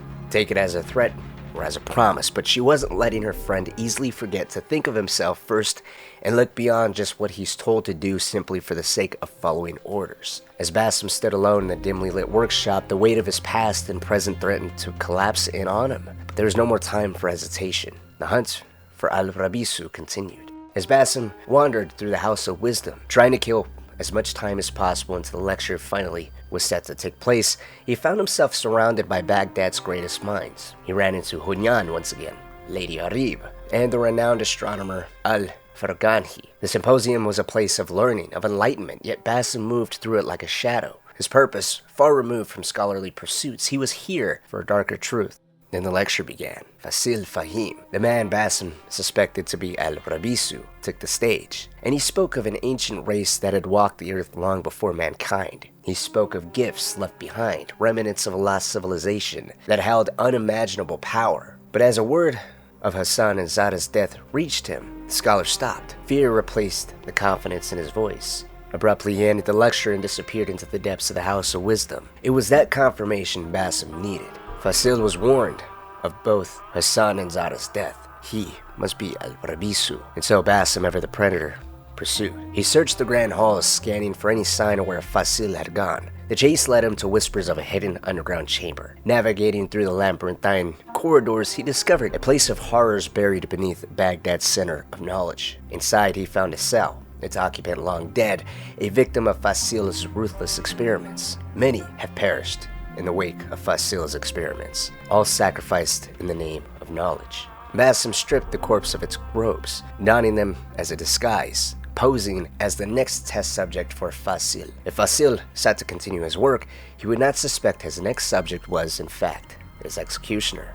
It was a brilliant ploy and the deception would work phenomenally. As Basim approached, Fasil readied his device. Speaking of how his test subject were promised mountains of gold, but what they would see once he activated this device, a device that he referred to as Al-Rul, would Basim no longer seek that fortune, for he's found his wealth in knowledge. The machine, he claimed, would unlock the knowledge of the lost precursor race, granting humanity the wisdom of gods. To Fasil, knowledge was the ultimate power, the key to shaping the world as one saw fit. And where that knowledge led to the death of countless others, here in this moment, it would claim one more life. Basim had lived through enough nightmares to know power without understanding only led to suffering. He voiced his doubts. He would do so with a quiet whisper, intentionally drawing Fasil in, and when the scholar leaned closer, eager to hear Basim's response, that was when Basim struck. With a single fluid motion, his hidden blade pierced Fasil's flesh. The scholar barely had time to gasp before Basim gave his reply in a single, unwavering word. Justice. But justice came at a cost. As Fasil fell, Basim was overcome once more. The world faded around him, and in its place, the Jinni returned. It was there again, waiting, watching. No matter how many enemies he struck down, how many victories he claimed, no matter how many friendships, broken hearts, or distractions he did his best to mend, the specter never left him. It lurked in the corners of his mind, whispering, reminding him that his past was never truly behind him. In fact, it was only getting closer.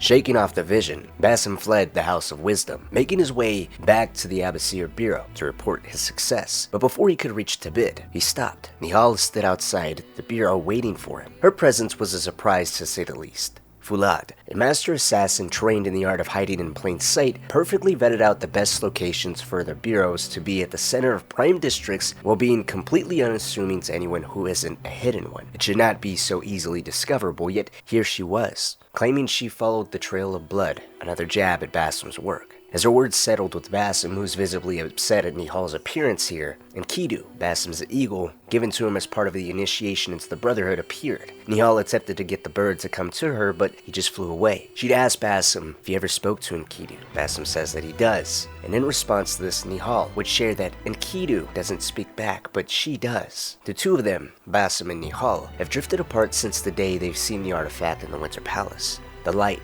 the sounds, her. Basim could not possibly have forgotten it all. Unlike her, he shares, he keeps the past in the past. Yesterday, she adds, could not possibly be what he refers to as the past. And what about this Jinni of his? Had that crawled back into the past as well? Has it respected Basim's decision to move forward and lock the Jinni away along with Nihal and Basim's former days of begging for scraps? He admits no. It hasn't. If anything, it now invades the real world. Or may have always been a part of his reality. He can't say for certain, but the spectral force that once haunted him at night, inspiring fear at the very thought of going to sleep, now stalks him in the day. There's clear confusion here. He can't make heads or tails of when, where, why, or how the Jinni tormented him. Nihal would do her best to clarify it. She adds that the Jinni is part of his reality. She is part of his reality. She is his past no more, no less than the Jinni is that walks in the day with him. As she asks him if he'll attempt to leave her in the dark corners of his memory, it's difficult to not take note of the serene smile he has on his face. It may appear as if he's beginning to soothe his friend's worry of being left behind, which he quickly does, vowing to not forget her. However, the smile is more akin to someone reliving a fond memory in their head of a loved one. The entire interaction between the two of them is a massive foreshadow of things to come as the story continues to unfold, as Basim's progression as an assassin and success for the Brotherhood continued. The ongoing personal war within himself to leave his past in his past and continue down the path that he's chosen only continues to grow. With Basim's reassurance and not forgetting her, he retreats into the bureau to hand the hair-on feather to Tibid and report of Fasil's identity of Al-Rabisu. Basim's work continued while Nihal, on the other hand, won't be seen for quite some time. But it's not to say her fear of being forgotten, assigned to Basim's past, would be left here in this moment. Basim's next stop was lending his hand in the district of Kark. Kark served as the marketing district of Baghdad, and Basim's return to the part of the city he once pickpocketed to get by immediately after his father losing everything was almost like a slap in the face, reminding him of the conversation he had with Nihal just before setting out here, of not leaving everything in his past behind, especially her. Kark would be the moment in his journey arguably his split between destiny and duty became irrevocable. One could say the district itself almost symbolized Basim's own changes and evolution. Where the streets and market were all too familiar on the surface, underneath the Order's influence has dramatically changed the entire region. Corruption ran deeper here than ever before, with the Hidden Ones having a keen interest in an annual auction known as the Rat al-Mal. It was believed their primary target here within the district would be attending it, and Basim's main focus would be not only finding his way in, but identifying the target here within the district. However, it'd be ignorant of us to not highlight the significance of Basim's past here, and how his entire time working here, Roshan made it a point to confront his past and by any means necessary, sever ties from it. The significance of his past within Kark, his ties to Nihal and the Jinni, as well as his constant progression towards doing whatever the Brotherhood compelled him to do, all came to be a focus of hers as soon as he arrived. In the earliest moments of him returning to Kark, he and Roshan had a conversation highlighting his past here. Roshan took it as a lesson and a bit of a trial on her apprentice's ability to sever his ties to old memories, and she did it in quite an innocuous but effective way. Immediately after Basim reached Kark, he and Roshan went out to scout the bazaar to uncover any leads on where to begin, during which Basim would try his best to reach some kind of familiar ground with Roshan as he had with Fulad back when they were scouting the Damascus Gate prison together. Where Fulad and Basim had a shared pain with their father, Basim sought to close the distance between himself and Roshan by asking about the first life she ever took. But rather than offering an open recollection, an emotional bond, she remained distant, using the question as a lesson for her apprentice instead. She admitted to killing a man she had once known well, a remnant of a past life long buried before she became a hidden one. Yet she refused to let his death haunt her, just as she had refused to be haunted by his presence when he was alive. The past would not define her, and she would warn Basim that if you don't quell the storm within you when you're awake, it will take you in your dreams. A truth she would point out Basim knew all too well. He had allowed his Jinni to stalk his every step, his nightmares held captive by a past he could not escape from. Her words came just after he had revisited the memories of his childhood here in Kark, a time of loneliness so profound that his earliest friendships were forged with the rats and roaches here in this district. The weight of the past only deepened when he ran into Kong, a former friend turned merchant and smuggler whose knowledge of Kark's underbelly provided Basim with both a local's insight into the Order's corruption and a personal invitation into Rat al-Mal. How easy could it truly have been for Basim to abandon the past when its ghost lingered at every street corner, and its echoes spoke through the voices of old friends? Memories did not fade so easily, not when they're as real as a shadow at dusk. In Kark, Basim's investigation uncovered three key figures within the Order of Ancients: the Harbor Master, otherwise known as Al-Kululu, the Tax Collector, Al-Anka, and the Treasurer. Each played a critical role in tightening the Order's grip over the district, manipulating trade, wealth, and authority to serve their own ends. Their corruption fueled the suffering of Kark's merchants and common folk, making them prime targets in Basim's mission to dismantle the Order's influence. And Basim's first lead came through his old friend Kong, a merchant whose crates of valuable tea leaves had been confiscated. While agreeing to help Kong retrieve his goods in exchange for information and the invitation into the Rat al-Mal, Basim infiltrated a storehouse and uncovered documents detailing a systematic effort to seize foreign merchandise under the Harbor Master's orders. These records exposed the Order's true goal: to control Kark's trade routes and discreetly search shipments of valuable artifacts. Al-Kululu, otherwise known as the Harbor Master, was being used by the Treasurer, his leader, having his eyes on a particular ancient Chinese hairpin, and it was through these seizures of foreign goods that the the treasurer was hopeful to find this Chinese hairpin. Following the trail of paperwork he came across, Basim would confront the harbor master at the harbor camp, assassinating him and effectively breaking the order's control over Kark's ports. However, his death only revealed a larger scheme at play. The harbor master had been enforcing these seizures, but he was just one piece of a greater financial conspiracy. The other half of that role was played by the tax collector. As Basim dug deeper, he uncovered the role of the tax collector, Suhail, known within the order as Al-Anqa. Suhail was the architect behind Kark's oppressive taxation policies, exploiting merchants under the guise of government-mandated levies. In reality, he was funneling the wealth he collected directly into the order's operations, particularly the harbor master's blockade. Basim stumbled upon Suhail's involvement while investigating the disappearance of a merchant caravan bound for the bazaar's grand auction, which he located at the Palm Grove. There, he found the merchants had been ambushed and intimidated into staying away. Among the bodies of the attackers, Basim recovered a letter exposing Suhail as the mastermind behind the assault, ensuring that only merchants loyal to the order could participate in the auction, thus maintaining their grip on Kark's economy, which also increased the chances of the treasurer securing the Chinese hairpin he was after, as it was expected to be at auction there. With his identity confirmed, Basim infiltrated Suhail's lavish mansion in western Kark, assassinating him and uncovering more documents that tied him directly to the order's financial manipulations. These records revealed how the money stolen from the merchants had been funneled into the order's grander schemes far beyond just the district of Kark, funding their entire operation ultimately. With the lesser order members taking care of, the final and most powerful figure in the district that remained was the treasurer, the highest ranking order member here in Kark, and the true orchestrator behind both the harbor master and the tax collector. He was the one ensuring that the wealth drained from the merchants and the goods seized from trade were redirected to fund the order's great work, which Basim had already dealt with back in Abbasiyah.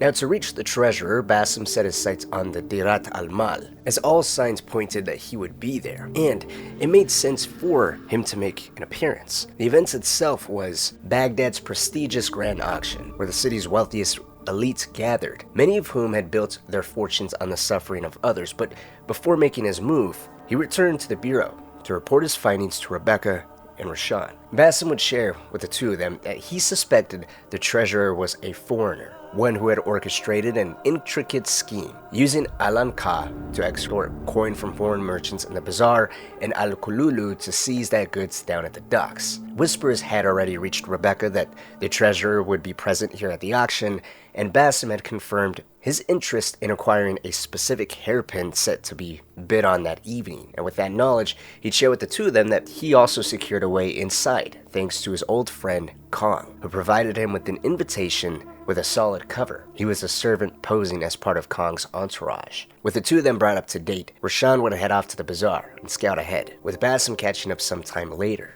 Meeting Rashan down at the bazaar entrance, Basim received his final instructions from his master. His role was to enter the auction as a merchant bidding on exotic artifacts. Plain and simple. However, because no one knew what the treasure actually looked like, that meant Basim had to tread very carefully, gathering information without exposing himself. What they did know so far was that the hairpin was the key. The order wanted it, which meant the treasurer would reveal himself when it went up for bid. Basim's task ultimately was to win the hairpin, draw the treasurer out, and secure a private meeting through the treasurer's interest with said hairpin.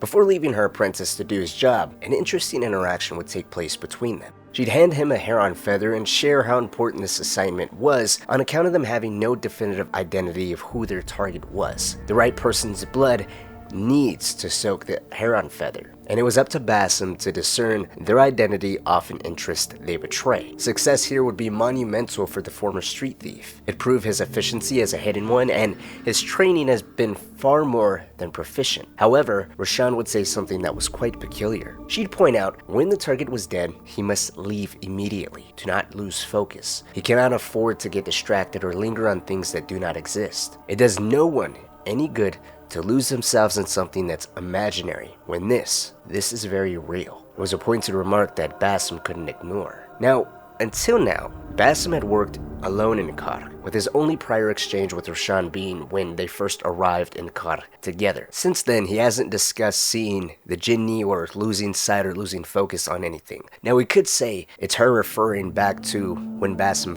froze in the Caravanserai on account of him seeing Nihal and Roshan having to snap him out of it and drag him away, essentially, or it could be the other thing. It was more than just advice, it was a direct challenge to the Jinni that haunted him. Perhaps in the back of his mind, he had expecting its return, and maybe Roshan had as well. Whether he expected it or not, much of Basim's time in Kark had been shaped by Roshan's relentless efforts to sever him from his past, pushing him toward isolation. Yet even with the milestone of securing the treasure's blood upon the heron feather, the reward was not triumph, but another harrowing vision of the Jinni. This vision came as if foretold by the treasurer's own final words. Only the self hears the deepest whispers of your soul and accepts you whole. No one lives alone. But we die lonely. In the end, we are absolutely, simply, truly alone. As the weight of those final words settled over him, Basim's reflection vanished alongside Ning's lifeless body, and then the Jinni appeared. Was it his false self slipping away, revealing what had always lurked beneath? Or was it that other part of him, the one that promised that he would never truly be alone? In disarray, to put it lightly. Have I not proven myself since? Master, I have earned the right. Earned what? The right to kill?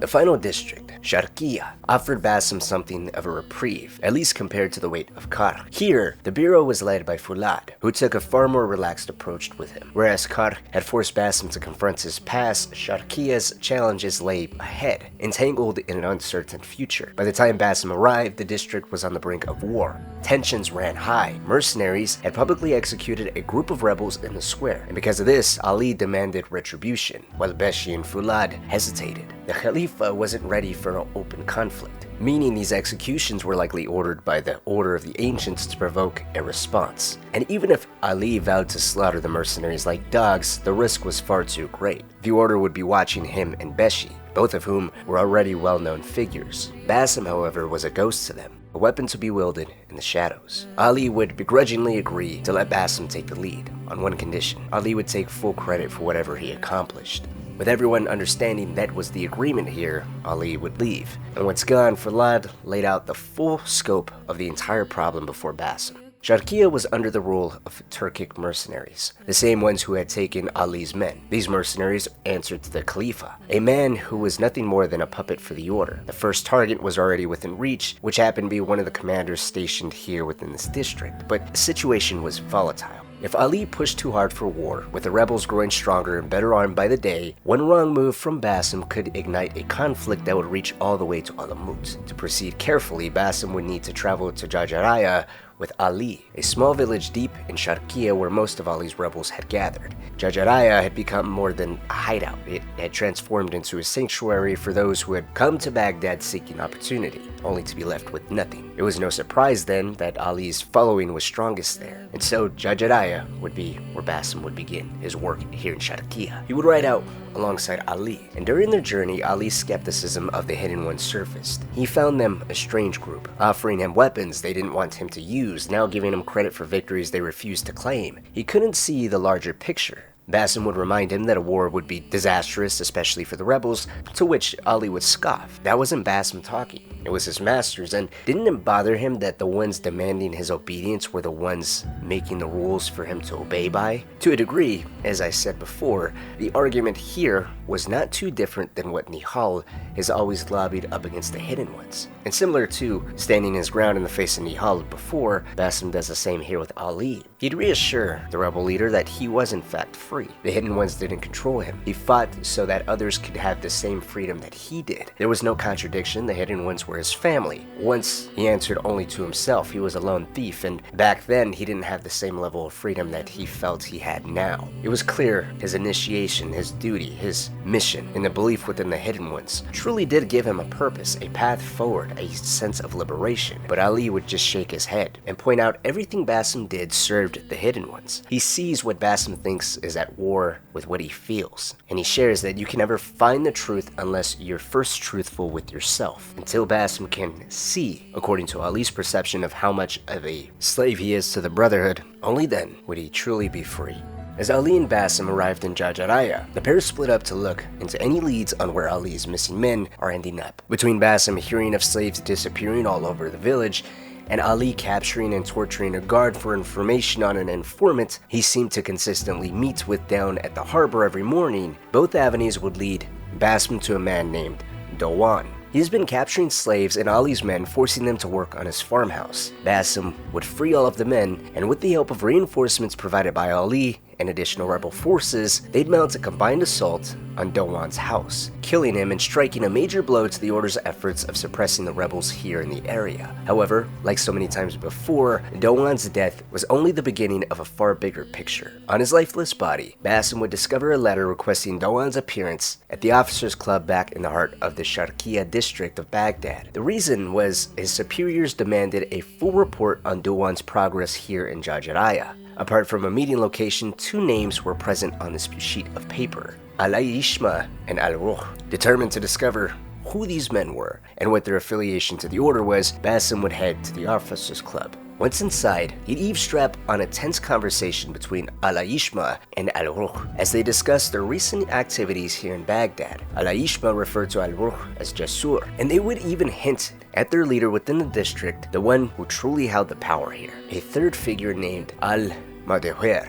Clearly fearful, Al-Ruh confided that if Al-Madihwar ever uncovered his past or found fault with him, he would have nowhere left to run. Unlike Al-Ishma, whom he called Nadir, he had no fleet of ships to escape. Al-Ishma attempted to reassure him, reminding him that he had manipulated the truth before and had already proven his loyalty. After all, it was the great Al-Ruh who executed the rebels. If anything, Al-Madihwar should fear him. Confidently, Al-Ishma insisted they were favored and had nothing to fear. Their conversation then turned to Dawan, wondering why he was late. Just then, guards burst into the room, informing them that Dawan has been murdered and that an intruder was believed to be inside the building. Alarmed, the two Order members immediately prepared to leave under guard. With the situation growing tense, Basim took his chance to slip away unnoticed, making his way back to the bureau to report to Fulad. Upon arriving, Basim found Ali already there with Fulad. Before he could even speak, Fulad remarked that he had stirred up a hornet's nest. Mercenaries were now patrolling in force, and Beshi had gone missing. Ali, however, remained unconcerned, pointing out that Beshi had always avoided mercenaries and could simply be hiding. Basim then revealed what he had uncovered and why the mercenaries could be out in full force. Two Order members served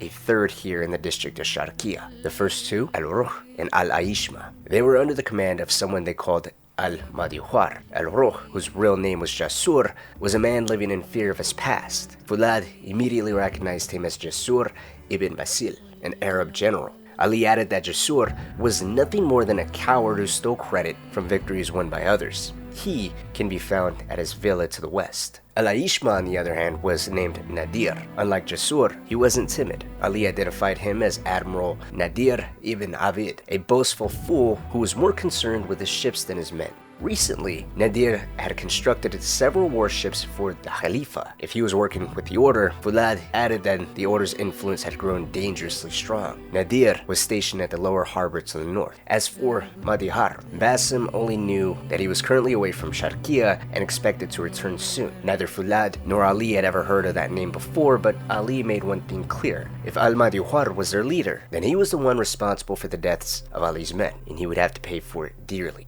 The no other leads, Jasur and Nadir, were now their best chance at uncovering Al-Madihwar's true identity, and so Basim got to work. Basim found both men exactly where Ali and Fulad had predicted. However, with tensions in Sharqiya rising in Dawan's recent death, they were under a heavy guard, so to eliminate them, Basim had to be quite creative and resourceful, luring them out into the open to create an opportunity to strike them down. Once Al-Ruh and Al-Aishma were dead, he returned to Fulad back at the bureau with the news. Even though he took out the two lesser Order members, Al-Madihwar's true identity still remains somewhat of a mystery. However, he did manage to uncover valuable information that could serve as vital clues. A directive to General Jasur ordered him to meet Al-Madihwar at the Great Garrison, likely to answer for the past that he seemed to be running away from. while a letter addressed to Admiral Nadir revealed that Al-Madihwar was investigating missing supply shipments intended for the Turkic military. With that information, Fulad deduced that Al-Madihwar was overseeing military provisions at the garrison, meaning he had to be someone with considerable power here within Baghdad. And that left only one clear suspect, warlord Wasif al-Turki. Ali agreed. Wasif made perfect sense. He would be the only man capable in all of Baghdad to take Beshi as a prisoner. The very fate Ali believed befell Beshi, as no one has seen or heard anything from him in quite some time. And so it seemed Al-Madihwar would be at the Great Garrison, and if Wasif was in fact him, he had recently returned from an excursion for the Khalifa and just so happened to be stationed at the Great Garrison. If Beshi really was taken by Wasif, then he too could be found at the Great Garrison. And so their mission had now shifted from an assassination to a rescue. But the stakes were still dangerously high. Wasif alone controlled half of Baghdad, and if they failed, it would trigger the very war they had been trying to avoid since arriving here in Sharqiya. Despite his desire to lead the charge himself, Ali knew he still needed Basim, and reluctantly he agreed to meet him at the gates of the garrison with the original plan. Basim would be the one to kill Al-Madihwar, while Ali was to accept the credit. As Ali left before Basim to meet the assassin at the gates of the Great Garrison, Fulad handed Basim the hair-on feather meant for Wasif, and reminded him that the safety of Alamut depended on Basim's success. No matter what, Wasif cannot survive, and just as importantly, it must look as though Ali had been the one who struck him down. Those are two key component factors within this assassination that Basim cannot forget. After leaving the bureau, he met the rebel leader on a rooftop overlooking the Great Garrison. Basim and Ali watched as Wasif openly defied an order from Muhammad ibn Abdullah ibn Tahir, the governor of Baghdad. The governor's inability to rein in the warlord made Basim wonder if he too was affiliated with the order. However, Ali would dismiss the idea. He described the governor as a poet and scholar, spirited, but not the kind of man who would align with the ruthless individuals of the order. In fact, Ali even expressed hope that he might one day make an ally of the governor. For now, though, the priority was gaining entry into the garrison. Fortunately, Ali had a plan. He revealed that one of the garrison stewards was secretly loyal to him. Basim could find the man near the cookhouse and use his help to infiltrate the fortress, while Ali focused on locating Beshi and freeing the other imprisoned rebels. As for Wasif, Ali completely left him to Basim. When Basim found the steward, the man warned that they had to move quickly. Wasif was already deep inside the inner garrison. He offered to guide Basim through a side entrance, but insisted that they couldn't be seen together. Basim had to follow at a distance, careful not to draw any attention. After a short pursuit, the steward unlocked the door, leading Basim straight into the inner courtyard where Wasif was waiting. To Basim's horror, Beshi was there as well. He had arrived just in time to witness Wasif execute Ali's second-in-command. As Beshi's lifeless body crumpled to the ground, Wasif calmly handed the blade back to a guard before retreating to his chambers. Moments later, Ali arrived, only to find his closest ally lying in a pool of blood. Before Ali could even react, the guard spotted him, forcing Basim to leap into action to protect the rebel leader from sharing Beshi's fate. With Beshi's murder fresh in their minds, Ali saw an opportunity here. Now was the time to ignite his rebellion. While Basim infiltrated Wasif's private quarters, Ali freed his imprisoned men and set fire to the garrison, inciting fights between rebels and their former captors, creating the iconic beginnings to his rebellion. Chaos erupted as rebels stole the guards' attention, while Basim stuck to the shadows, sneaking into Al-Madihwar's private quarters. Cornered and alone, Wasif had nowhere left to run. Basim would seize the moment and strike him down, finally bringing an end to Al-Madihwar's reign. Al-Madihwar's death ushered in yet another horrifying vision of the Jinni. Each successful kill of an ancient order member only made these visions grow in length, intensity, and likelihood of the Jinni actually reaching Basim himself. Each vision, the Jinni stalked ever closer until he snapped out of it. This time, it was thanks to Ali rushing inside Al-Madihwar's private quarters, and without hesitating, he stuck his blade into Wasif's lifeless body, right as his men entered the room, giving him the credit he was after and building the foundation of his rebellion with the warlord's death. Their mission was complete, but for Basim, the war within himself was far from over.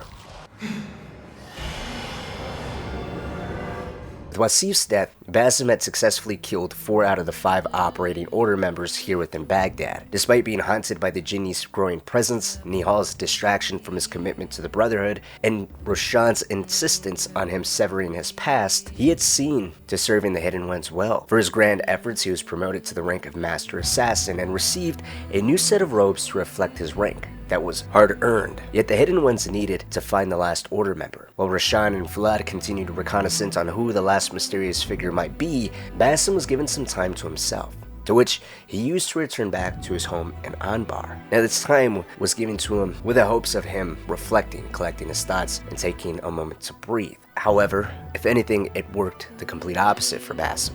Left alone, he had nothing else to focus his attention on but the jinni that stalked him more and more. It wasn't just resigned to his dreams anymore, but he can see it, he can feel it, he can hear it when he's awake. As he's being haunted by the jinni's presence once again, Nihal wakes him up, saving him from his torment. The torment of the jinni has damn nearly pushed Basim to a breaking point. It didn't matter if he was asleep or awake, its presence was always felt if not seen. He would attempt to return to the Hidden Ones at the Harbiya Bureau, almost as if Nihal's salvation jolted him back into his sense of duty. But Nihal offered another option. She points out, for the second time now, that the jinni has only seemed to haunt him during the day, after he touched the object back in the Winter Palace. Perhaps it'll serve Basim's personal interest more to question the Order about what that object was. Why has it allowed his tormentor more freedom than ever before? The Order members could possibly serve him more alive than dead. It would be an idea Basim outright rejects on account of his duty to the Hidden Ones. He took an oath to stay his blade from the flesh of the innocent. The Order members are the furthest thing from innocent, so the idea of chatting with them is beyond question. But it was a fair point that Nihal would attempt to play into by making him see the reason of him not being able to hunt properly if he himself is hounded. Roshan has already called him out on such distractions before. How would she react if she discovered Basim is still being haunted? If Basim could walk the dark unburdened, then he could better serve the light. If he won't ask the Order, then maybe he should rely more on the friends he seems to blindly trust and ask the Hidden Ones what was in the chest and why they so desperately wanted the artifact. It was logical, yet Basim would just respond angrily and leave. Though that's not to say Nihal's thoughts didn't gnaw at him. He was of no real use in the state that he was currently in, and he couldn't be left alone as that seemed when the jinni's presence was the most unbearable. Whereas time in Abbasiyah created the split between duty and destiny, his time after Sharqiya, or killing all 4 Order members under the main leader here within Baghdad, became solidified. He wasn't whole, he wasn't at peace, and all his training hammered home the very idea of harmony, being present in body, mind, spirit, and conviction. None of those things seemed to be aligning properly. During his training, that lack of those components working together spelled death for him. However, what he was fighting was so much more. Ali saw his inner battle. Nihal never relented in her pressure for him to put himself first and to be more open-minded, and Roshan has done her best to stomp out his uncertainty by mercilessly eradicating his identity of what he was before becoming a Hidden One. Everyone seemed to better understand himself than he did, but that would be the case no more. The combination of the increased presence of the jinni combined with Nihal's determination to make Basim put his foot down and ask the proper questions of why he's being tormented. It was the perfect storm, so to speak. As Basim returned to the Harbiya Bureau, he carefully approached the topic of what exactly the Order sought. Rather than directly questioning Roshan on the nature of the object hidden within the chest back at the Winter Palace, the very object that amplified the jinni's power, he instead decided to frame his inquiry as a means of better understanding their enemies, believing that by doing so, the Hidden Ones could more effectively learn how to defeat the Order of Ancients. This would be the first time he posed a question directly to Roshan. However, before she could even answer, Fulad arrived, diverting the conversation with new intelligence. He had identified 3 possible individuals who could be the Order member known as Al-Bahamut, the one who's been orchestrating all of the Order of Ancients' actions here within the entire city of Baghdad. Roshan would assign Basim to investigate the 3 persons of interest, instructing him only to gather intelligence and do nothing more. Once he felt confident at identifying the 3 persons of interest ties to the Order of Ancient members Basim has already dealt with, and having a better understanding of their connection to the Order as a whole, if any at all. As Basim dug deeper, he would discover that Al-Bahamut was Kabiha, the former concubine of the late Khalifa whom Nihal had killed months prior. Yet even as he pursued the truth about Kabiha, the question about that artifact that had been haunting him only continued to eat away at him. One way or another, he was going to get his answers, and it was becoming clear just how much he was unraveling because of his desire to understand it.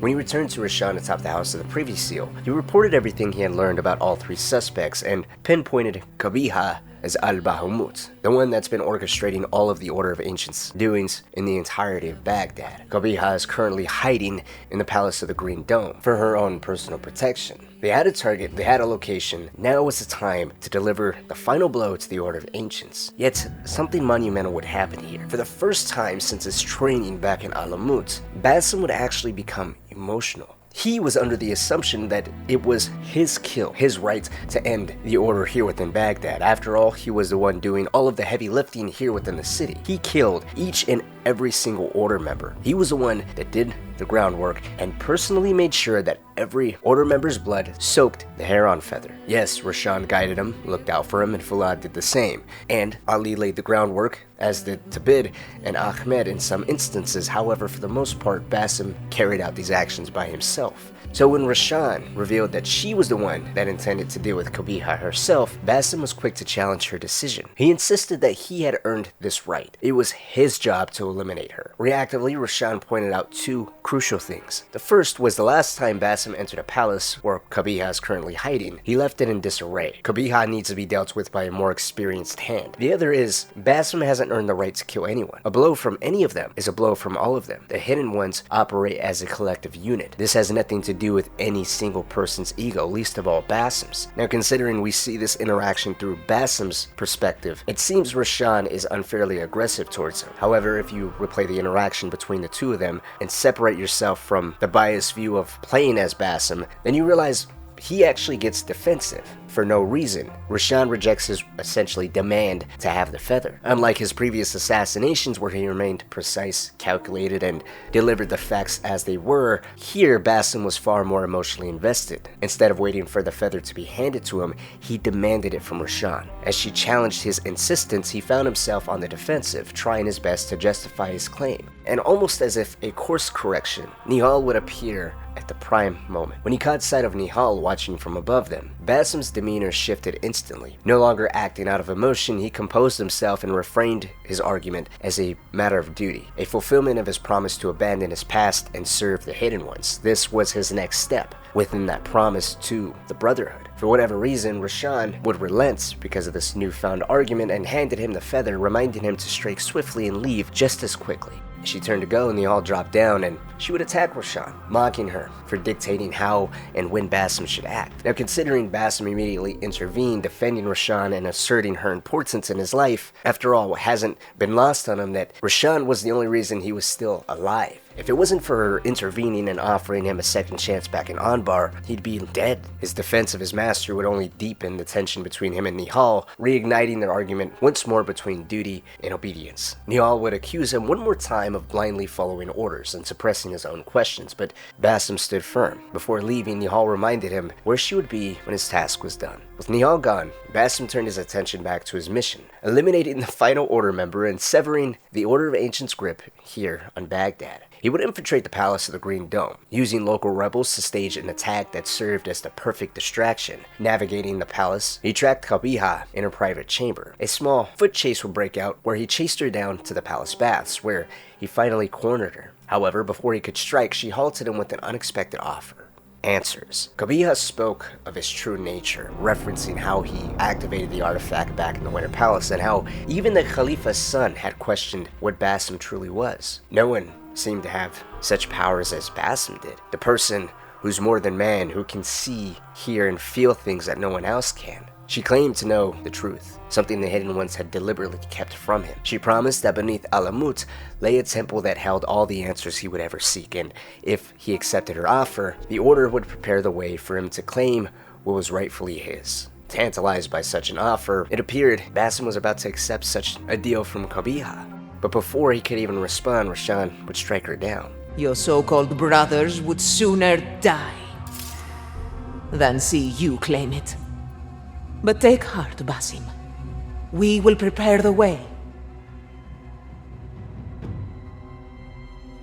and set you free. No! Basim's reaction was immediate and telling. Days ago, he refused to even speak to an order member, and would get angry at Nihal for even suggesting such an idea. Yet now he was visibly shaken by the death of not just one, but the one who was in charge of all of their doings here within the entire city. The head of the snake that he seemed to be so aggressively hunting for such a long time, now laid dead before him. And it wasn't success or happiness, but anger and sadness at the loss of what could have been. Roshan would confront Basim, demanding to know what poisonous words he had allowed Kabiha to fill his head with, but this time, it was Basim who had questioned her. He pressed her about what lay beneath Alamut's, finally voicing the torments he had endured from the Jinni. He reminded her that when he had confided in her about it, all she'd done was dismiss it as weakness, something to be suppressed and moved past. She had left him to struggle alone. And to a degree, his anger was justified. For the first time, someone had validated everything he had felt and seen. Kabiha had given him confirmation that he wasn't suffering things that were imagined. These weren't distractions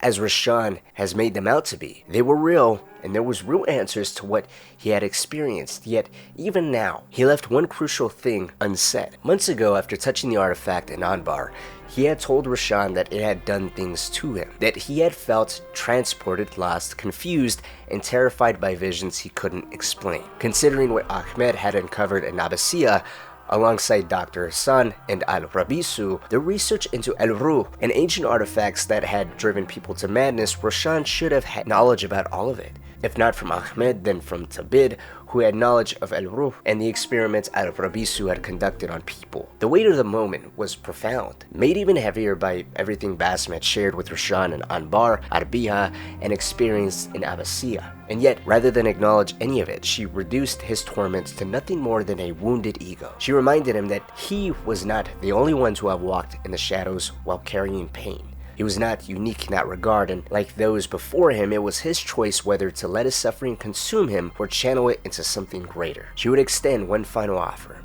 He could still return to Alamut. He can reinvest that pain into the Brotherhood, and he can return with Roshan, not as a man seeking glory or as something more than human, but simply as a brother, a fellow Hidden One, equal to all others in the Hidden Ones. No more, no less. Roshan either fundamentally misunderstood what Basim was truly seeking or simply didn't care, recognizing only the danger posed. Perhaps the visions he had described back in Anbar were the reason why she gave him a second chance to begin with, while also ensuring he remained out of the Order's grasp. If they had discovered his ability to activate the artifacts, it could have spelled disaster for the Brotherhood, so why not take advantage and kill two birds with one stone? Whatever her reasoning, Roshan left Basim with one final, chilling warning. If he chose to follow the path Kabiha had laid before him, she would personally see to his death. And with that, she vanished, leaving him to wrestle with everything he had learned. Wasting no time, Basim returned to his home in Anbar to share everything with Nihal. She had been right all along, and when the one person who had promised him the answers he desperately sought finally offered them, his master struck her down. He shares the answers he's been after are found in Alamut. So without another thought or shoving an "I told you so" in his face, Nihal said their next move was clear. They ride out to Alamut, and they won't leave until they discover the answer Basim seeks. She will not leave his side, no matter how dangerous Alamut or the journey back to it is. It's only when the answers of why the Jinni torments him, what power laid in the chest, and most importantly, what exactly is Basim, and what his claim underneath in the ground Roshan deemed forbidden to him is all discovered, will they then leave together.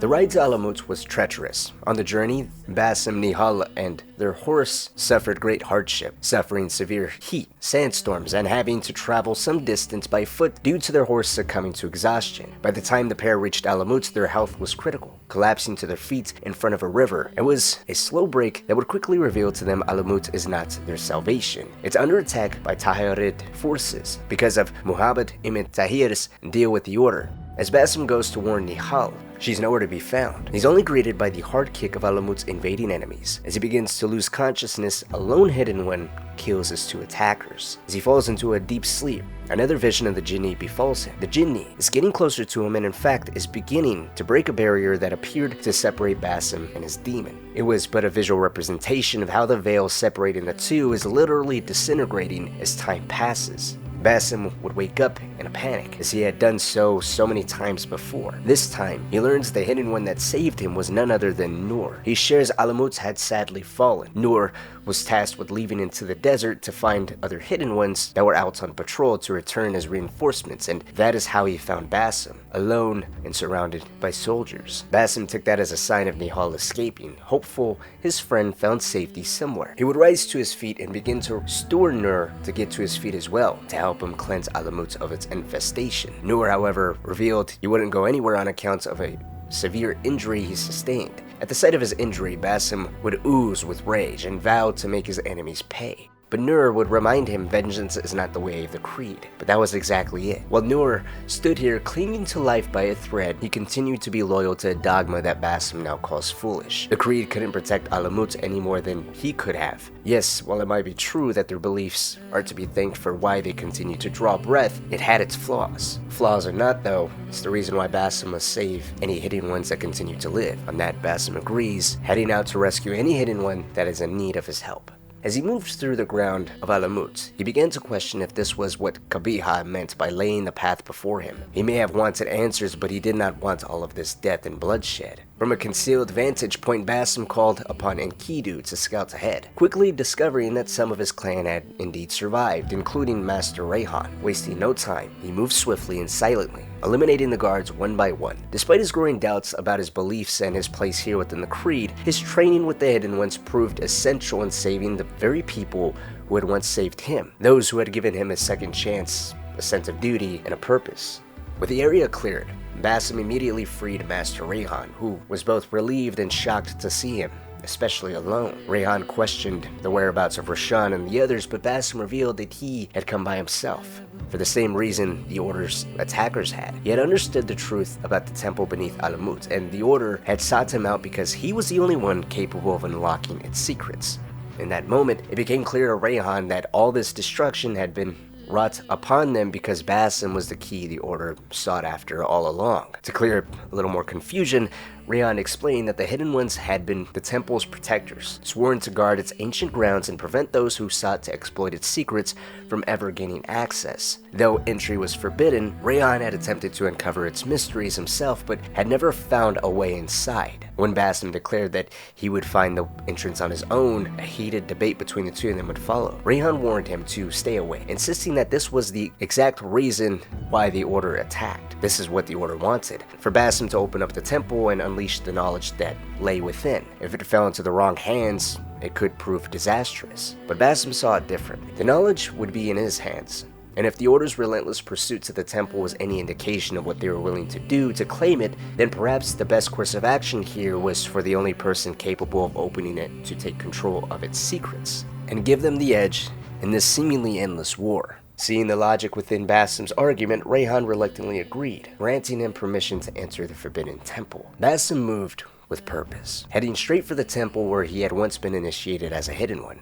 Now it was desecrated. Soldiers stood at its entrance, attempting to force their way inside. Emerging from the shadows, he struck with precision, cutting them down one by one until the last body fell lifeless at his feet. But as he caught his breath, something else caught his eye. Familiar symbol etched into the stone. Perhaps it was another one of the markings that only he could see, just as Qabiha had suggested. Drawn to it, he reached out and placed his hand against the symbol. The stone before him crumbled away, revealing a hidden doorway, and before he could process what lay ahead, the stillness in the air was shattered by a sudden, sharp sound, the whisper of a blade slicing towards him. Instinct would take over and he dodged just in time. Spinning around, he'd lock eyes with his attacker, his master, Roshan. She stood firm, unyielding, and for a moment neither one spoke. This was a final stand. She would give him one last chance to walk away. He refused, answering her offer with the silent determination of drawing his sword. This time, there was no training exercise, no restraint. They had sparred countless times before, but now there was no room for hesitation. This was a fight to the death, for Alamut,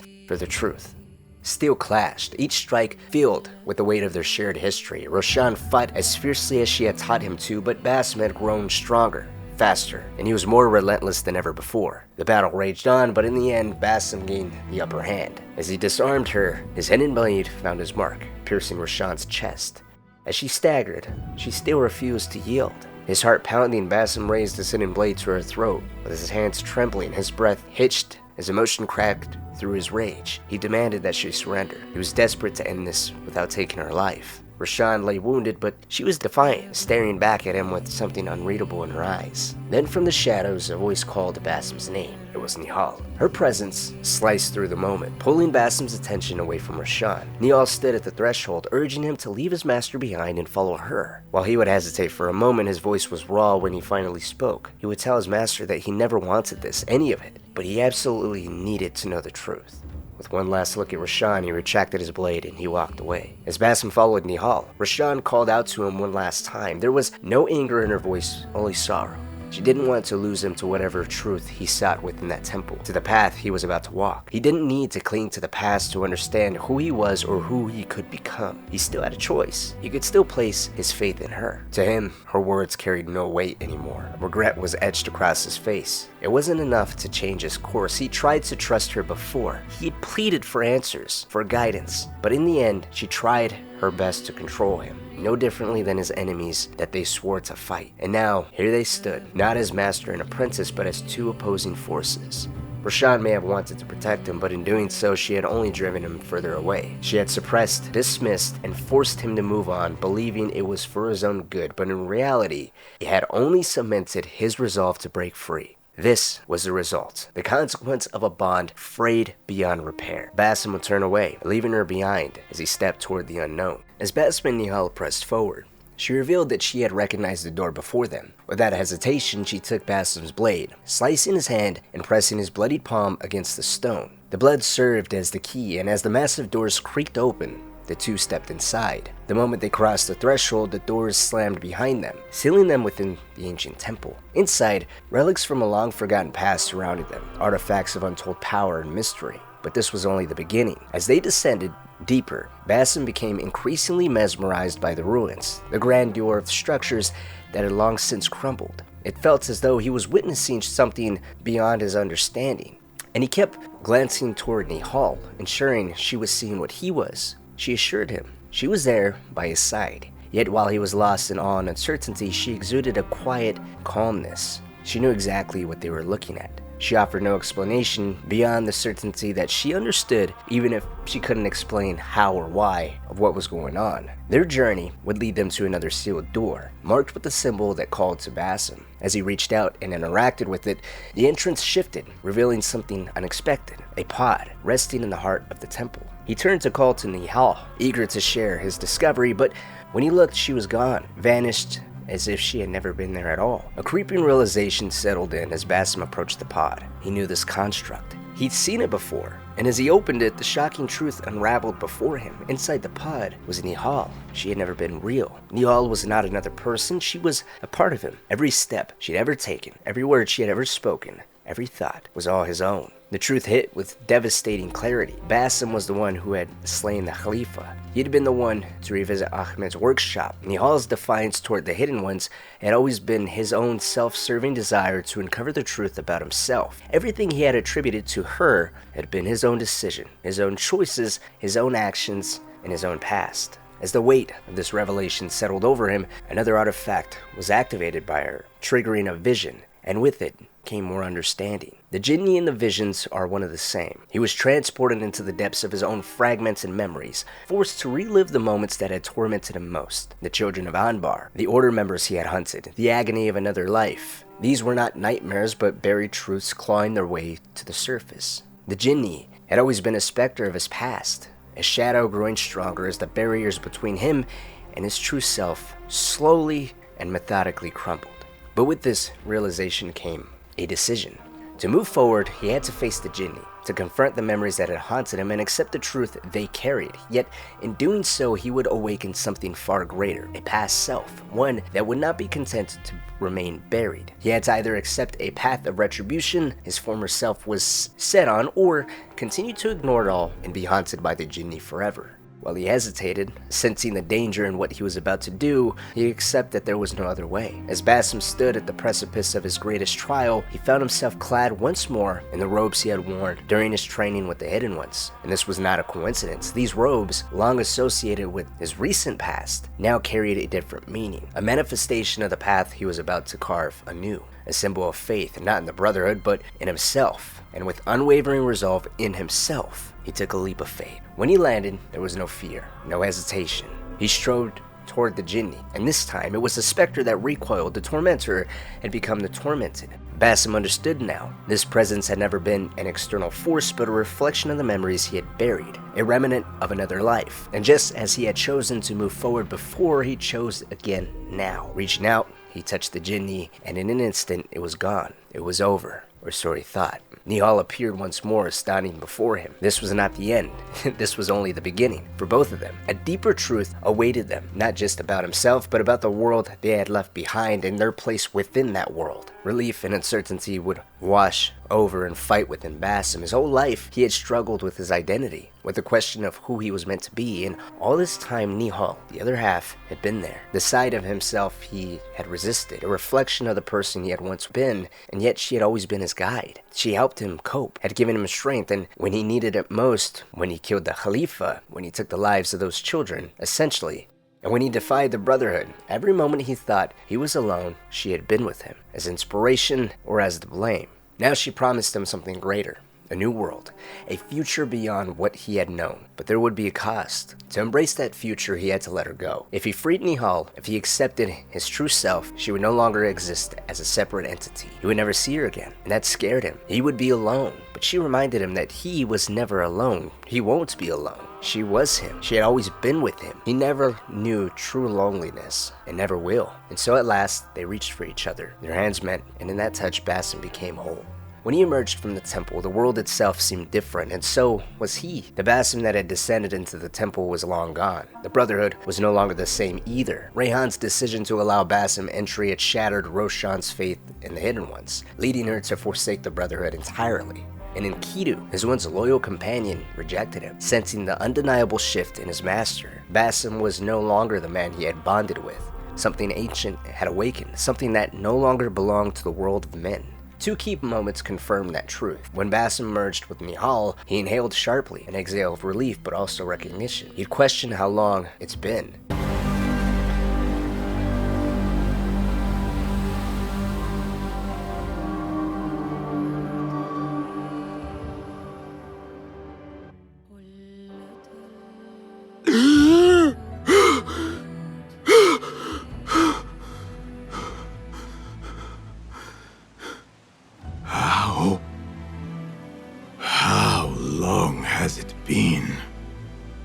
Considering the destruction of Alamut's made it clear that only a short time had passed for Basim, that would mean those words suggested something far older. It was not Basim who spoke in that moment, but the one who had lain dormant within him, Loki.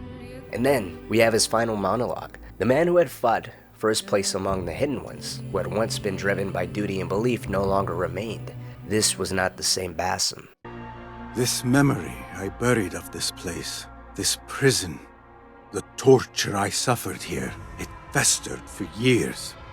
In darkness and dreams, masked as a jinni, to haunt me and hollow me, until it consumed my waking life. But I have faced my past, my pain, embraced it. I shed my skin once, in another time, another place. But I am whole again. I remember. And as for those who thought to bind me, should any of them still walk the earth, I so look forward to our reunion. But until that day, a new world awaits.